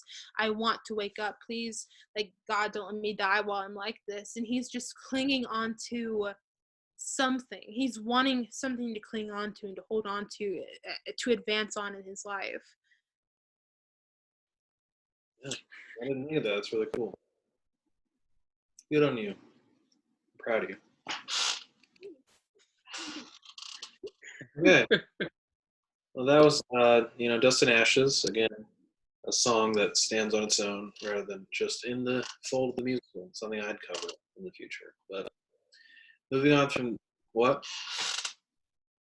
I would. Moving on, we have Sunday Morning by Maroon 5. And Rain Has Fallen, you get it. Bit of a change, tonally. Yes. Yeah, it's real strange how we just cut to a Maroon 5 song. We really Absolutely. Really, the only main thing I have to say about Sunday Morning is that every time I look in the mirror and then just I forget the specific detail, just with the candles and what you can see in the background is what lies. Talk about the image. I wanted Destiny to talk about something. Talk about the imagery in this scene. I've been talking so much, but this is what I've been waiting for this entire time. And this is something that's Did I say my one thing? That's yeah. all. I was saying, you can correct me if I'm wrong. I mean, you obviously have a lot to say about it. With the candles, you're just seeing the future in the mirror, like past you. And just like how characters like Natasha and Pierre don't see anything except for themselves. Like, they're very hopeless, and I think that's a very interesting detail. So just to convey that in such a unique way, but off to you. I think, again, bringing up religion, I feel like Sonia is very practical. I feel like she's logical, just like Maria. And Natasha, again, as we know, she's young. She's very childlike. She's very just playful. And as it begins with every Sunday morning, early before we go to church, they light a candle and they look in the mirror. And this is something that is basically like an ancient practice where they look, and it's kind of like a way in order to like look in the past, like you said. And wait, is it past? And it's basically past lives or future. Okay. And so Sonia is saying that, like, you can see your future at the longer of candles stretching back and back. You can see a coffin or a man. Everyone sees a man, but at the beginning they look in the mirror and Natasha's like, I see my face. And it's because she's looking in the mirror, and Sonia's just like, you dumbass. And she's like, don't be silly, come on. But and then it leads to the way that it's staged in the production, and this is something so beautiful to me, and it's genius. It's her standing on the stage at an angle with Sonia, and they have a candle and they're looking in the mirror. In the mirror, the person behind them is Pierre, and she's talking about how she sees the candles and stretching back, and she sees a shape in the darkness. She's like, is it him, or is it he's lying down? Why is he lying down? I'm so frightened. Andre is never going to come back, or something's going to happen to me before he does. That is ultimate foreshadowing. If you listen to it, that sounds like foreshadowing, but the way that it's staged she's obviously immediately thinking of Andre. So obviously, like, Andre's still in her mind. It's not completely Anatole, but she does think about Andre and how she misses him from time to time, and how she wants to see him, but she's afraid that something's going to happen to him. And I think at this point she feels that something will happen to him, so she feels like I feel like she thinks that her actions with Anatole are justified due to this. But the way that it's staged is Pierre is in his study and he's passed out drunk. I'm sure it's right after Dust and Ashes where he has like his thing and he's just like, yeah, I'm ready to wake up. But he's like drunk and he's asleep. So he passes out, yeah. He passes out again. He's drunk on his desk. And he's lying down, and if we're talking about the future, we see basically a lot of these things that are mixed into what Natasha claims to be seeing. Pierre is lying down, and she's like, "Why is he lying down?" And then talking about how Andre won't come back unless she feels like something's going to happen to her before he comes home, and it actually happens. So in a way there's a lot of different futures and their outcomes predicted in this certain song that are proven not only in the production as it goes on, but the book too. Yeah. No. I don't really have much to say about this.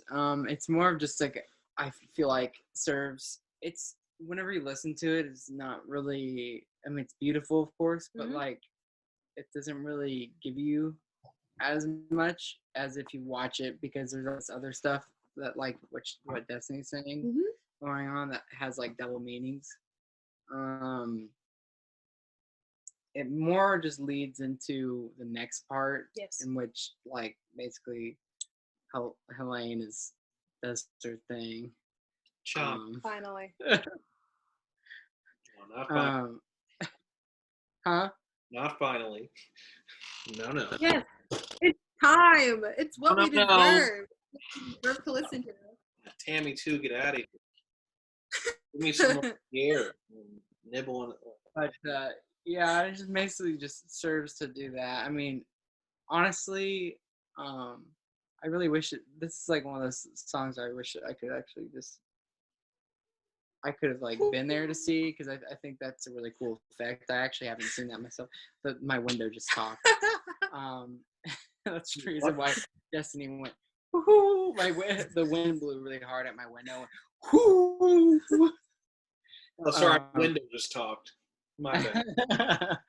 I think this is a good segue to Charming, which is Helene persuading Natasha to go to the ball.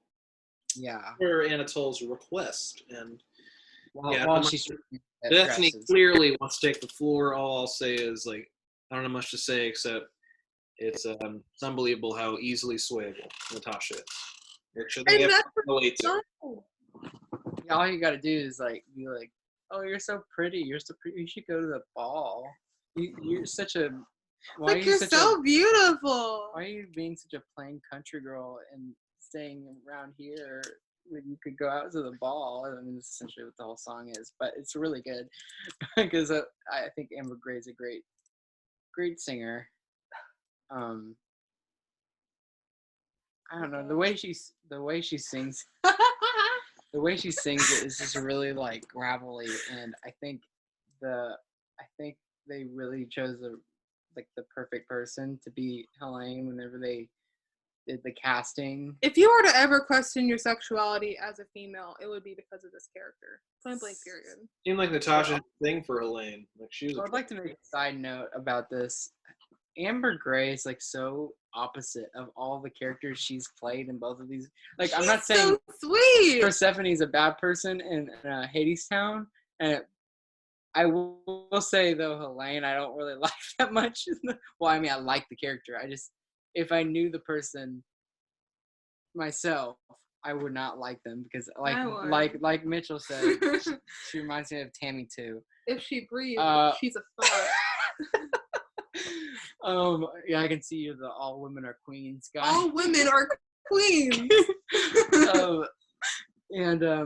No, it's weird how opposite she is in real life. She's so sweet in real life, but like from all the videos I've seen of her, anyway, her voice is just fits this character really well, and she does um she basically makes her voice sound like she's trying to like I don't know. She does her She's trying to like purpose. convince her, and also it's funny because you can see a lot of similarities between her and Anatole and how they're like Yeah. they're so similar and how they really are good at convincing people to do things. Helene said bye rides.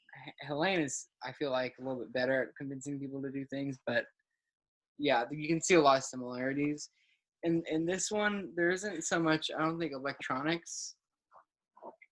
instrumentation. No, it's more really just like it's a very fun song for how bad really you can hear the strings for what's going on. It's so fun though whenever you're listening to it. I don't know about you, but I love the strings. I've always loved The string section. the string section. I feel like the string section is so sultry and sexy, and I feel like it goes perfectly with this song. Yeah. Taking a little bit at a time. So basically, you know, like she kind of shows up randomly. After the duel, Anatole's like, Helene, you bring out the beast in man. And she's like, it's a gift. And he's like, I adore you. Please go to Natasha's house and ask her to go to the ball. And she's like, of course, I'll do it for you. Team Rocket, let's go. So basically, after church, Maria goes to Principal Bolkonskys, and I think at this point Sonia left to go with her because Maria's like, I'm gonna straighten this dude out. If he's gonna be a jerk to you, I'm gonna talk to him. Yeah. And then she's like, I hate that old man. I'm gonna stay here and try on new dresses for fun. And then Helene's like, knock knock, guess who's here? And she's like, oh, okay. And it just immediately starts, and like you said, they are quite similar, Helene and Anatole, because she immediately starts with like, you are an enchantress, you are beautiful, just charming, these dresses are so beautiful on you, anything suits you. And obviously she's like flirting with Natasha throughout this entire song. It also shows the fact that she's very much into straight up fashion, as well as she longs for the finer things, and I'm pretty sure that's probably why she's married Pierre. It's because she's still with him. Yeah, it's because he is quite wealthy, and she does wear the way she is introduced in the opera, the ball, or whatever, the opera. She is exposed in a beautiful dress. She has pearls, like a double string of pearls, so that shows like she has a very fine taste. A fine taste, like a really good, a really high status as well. With being married to Pierre, she's basically the trophy wife of Pierre. Except, they're not happy. So basically she's like, oh, she's blushing, she's so pretty, you're so charming. And basically when she says charmante, that's like her trying to be like speaking French, saying, oh, it's so lovely, but she sings it wrong, and the pronunciation is wrong. So it kind of shows like she's butchering it, and I don't know, it's kind of funny, like she's confidently saying that this is how you're supposed to say the word, but it's not, because you're supposed to say like whenever you say charming, you go charmant, or you know what I mean. And she's just constantly like charmante, it's charming. Why are you shutting yourself in? You're engaged, but that doesn't mean that you can't have fun. Look what I'm doing. And then she's like, my brother didn't eat anything while he was dining with me because all he wanted to talk about was you. And trying to be like, you should come to the ball because my brother just really wants you there. I would like to see you there. You're so pretty.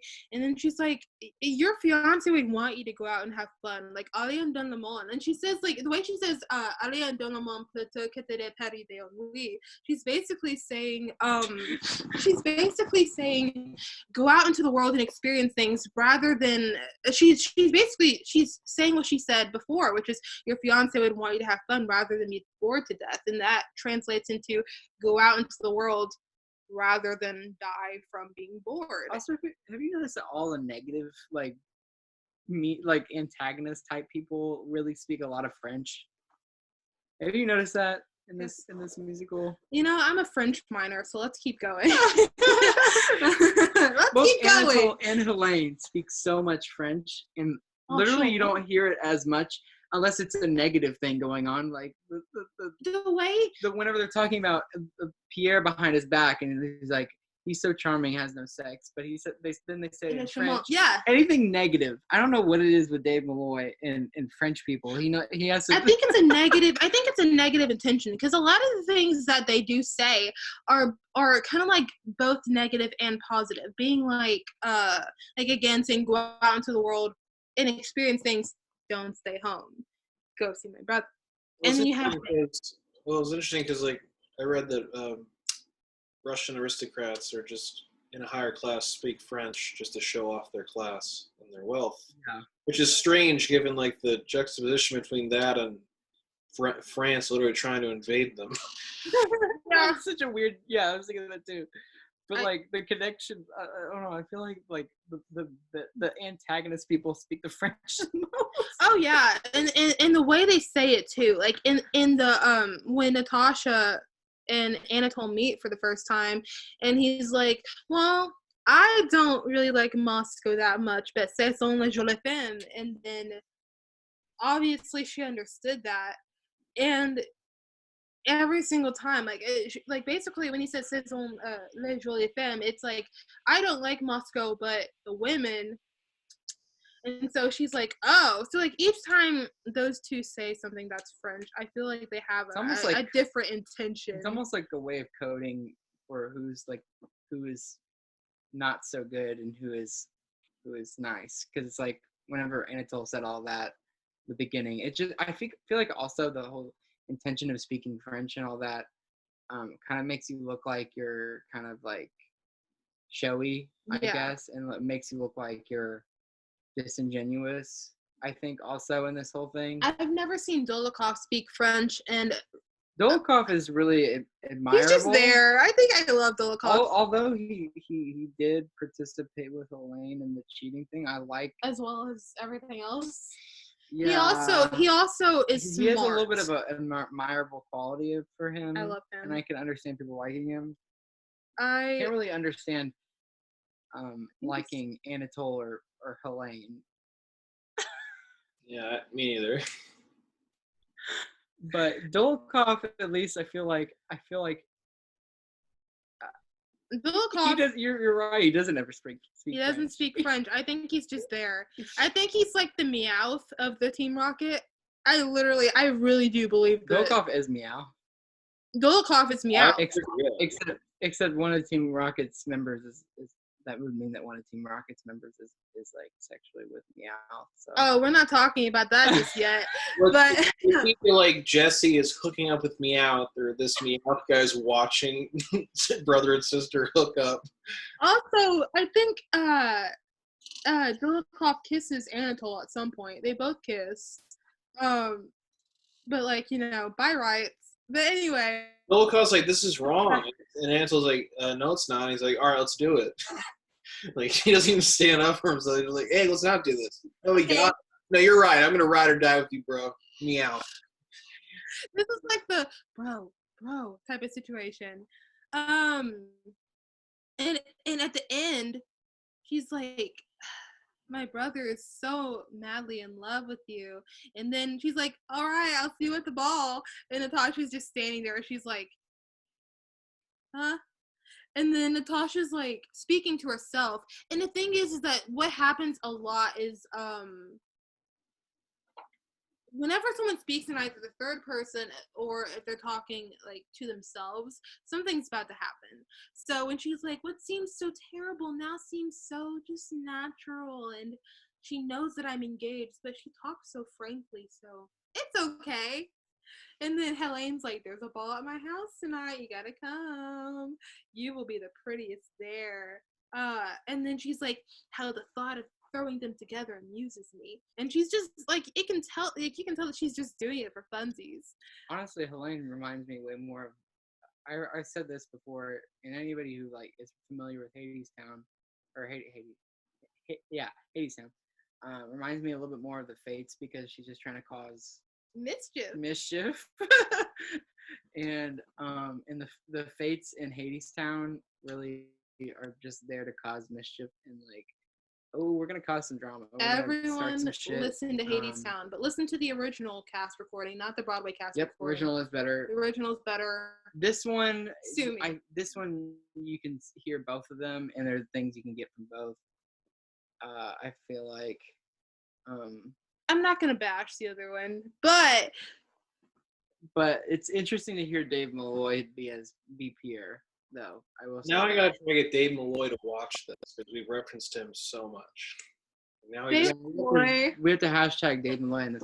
Well, I'll tag him. By the way, I understand that we've been talking for a while here, but whoa, we have one more song to do. You can't just throw that in there. Break the law. I was about to say, this is actually a pretty topical, discussion, because Destiny enlightened me with the fact that the rights to do the musical and for touring productions and everything like that, or just like in productions like in like smaller theaters, has been released just recently. Due to the controversy that happened that ended up closing the production for good in 2017, we have been incredibly missing the show, and I have such a love-hate relationship with the show. I have such a love for the show. It's my favorite musical. What's the controversy? The controversy is Oak, who played Hercules Mulligan from Hamilton. He took on the role of Pierre for a certain amount of time. So this was the first person of color that played Pierre. And he was just incredible. And there's so many things to each Pierre. No matter who plays him, they always play him correctly. However, there is a thing on Broadway called stunt casting. And it happens if a Broadway show isn't doing that well, you bring in someone that's either a celebrity, a well-known celebrity, or you bring in a star that will give you a boost in ticket sales. And that's exactly what they did with Josh Groban. Josh Groban brought in both musical theater fans from the ages of teens to adulthood, and then also the middle-aged wine moms that enjoy Josh Groban and would love to sleep with him. Since he also happened to be really good. He's incredible. He brought in ticket sales. He left. And Oak came in. And of course, Oak is kind of stunt casting because he was from Hamilton. He was a good part. He played Hercules Mulligan. Everyone knows him as Hercules Mulligan. However, they still weren't making a lot of sales. So I think it was partly because of Dear Evan Hansen too. Partly because of it was around after Tony season. If a certain musical beat a lot of other musicals by taking home the Tonys, such as Hamilton and Dear Evan Hansen, who took home a good amount of Tonys during their season, a lot of shows will start closing down on Broadway, and it's really sad to see. Because they're not making enough money, because a lot of people are seeing those shows.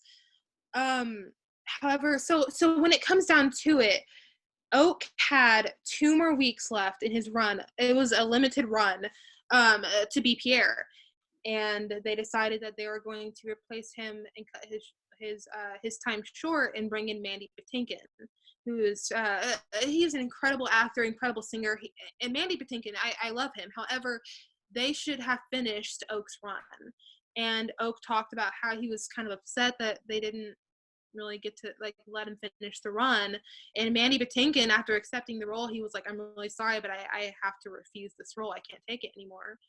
And everyone was like either upset at the fact that Mandy's not going to be in the show and because of the controversy, or the fact that like Oak had he couldn't finish his last 2 weeks.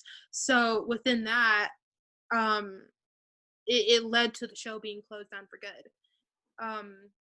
Right before, I think it was supposed to be a full year of them being on Broadway, and after them going through off-Broadway and whatnot, and that's so short. Yeah, really.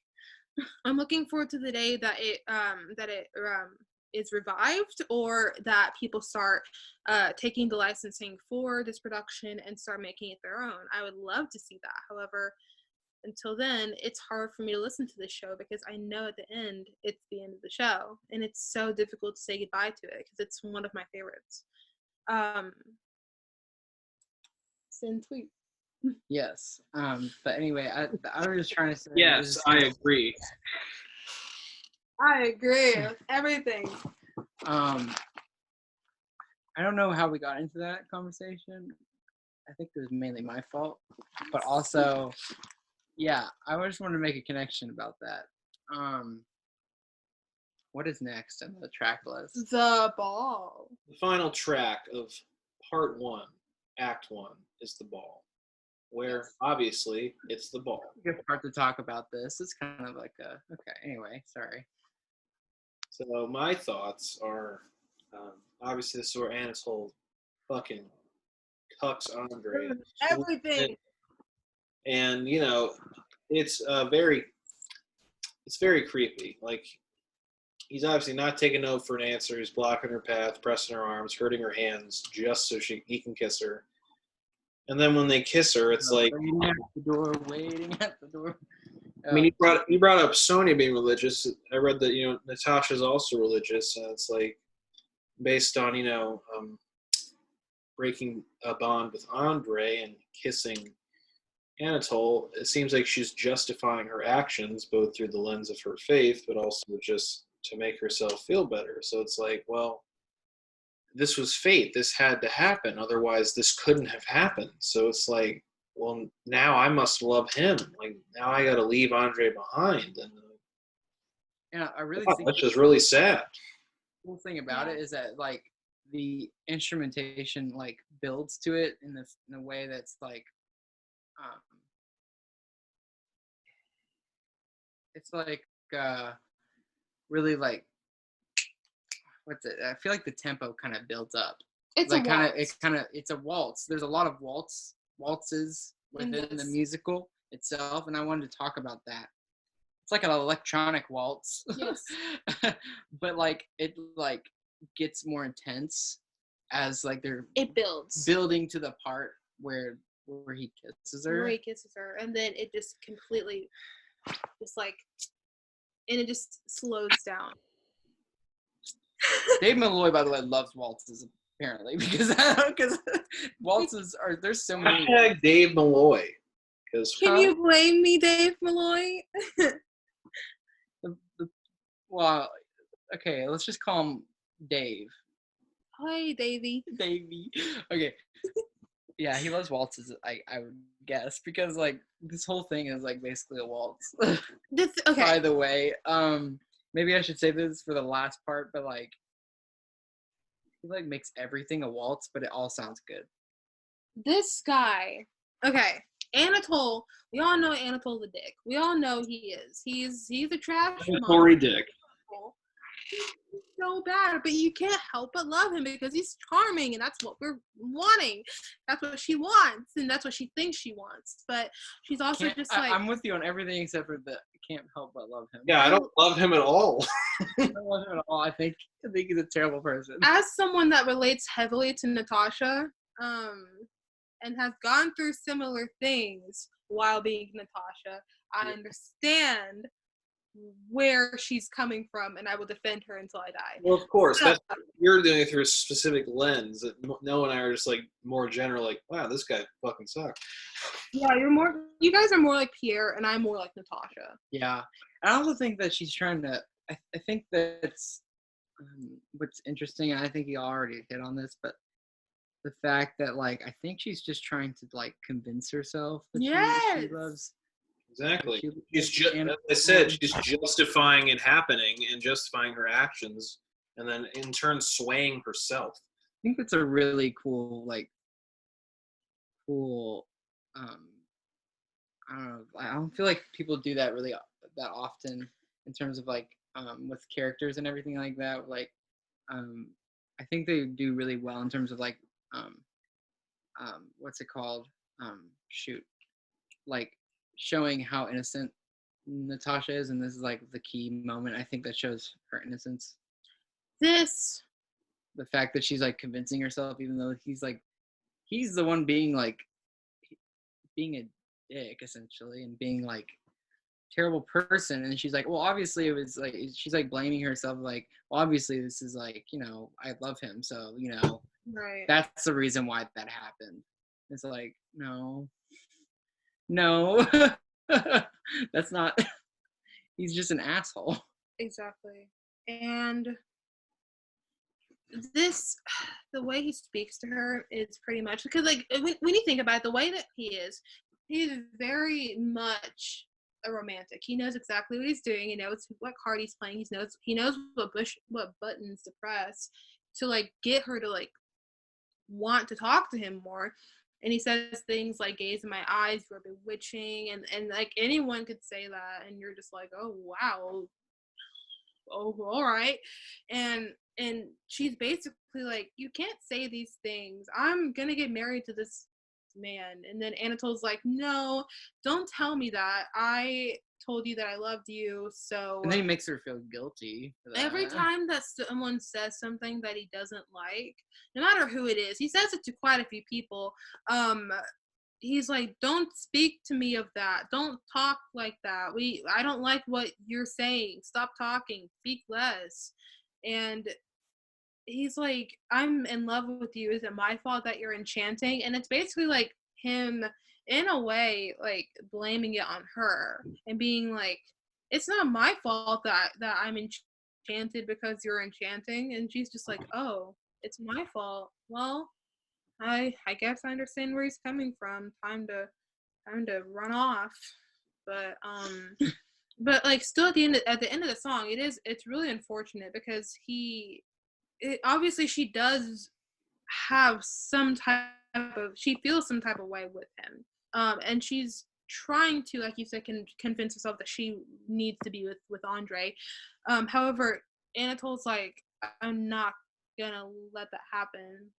And in the end, he really doesn't. He doesn't allow her to end up with Andre, and he's like, I'm gonna block her from leaving. She's not leaving, and then he ended up kissing her, and then immediately she's just like, well, it means he loves me, so what else can I say? Yeah. And it's so it's horrific that he can push those buttons, and just he knows how to take advantage of her and make her feel like this is okay. I feel bad for her. I understand where she's coming from. Yeah. And I can't help but just be like, I understand where she's coming from. And it's a character that I will defend. A lot of people are like, why would you do that? Why would you let him do that? And I'm like, well, first of all, she didn't have a choice in the matter because he kind of blocked her from leaving. But also, it's like, she's so young, and the one person that she wants to love and be with is not there. So she's like, what do I do? And she's conflicted. I agree. Any other thoughts, Noah? Nothing else really. No, not really. Well, then we have reached the end of part one. Sorry, my dog strolled in. Oh, I love him. Little boo. But we have reached the end of part one of our discussion of Natasha, Pierre, and the Great Comet of 1812. Stay tuned for part two. Ooh. If you made it to the end of this, bless you.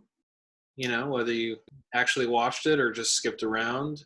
send you all of our blessings. Yes. In case you don't come back or forget to come back, thank you, Destiny, for joining us and schooling us on Broadway.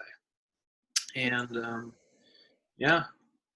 I assume this is a very long episode, so bear with us. The next one will be just as long, but yeah, stay tuned for part 2, and thank you for watching. This is me saying I love you. Bewitching, and I love you. I am a man, and I love you.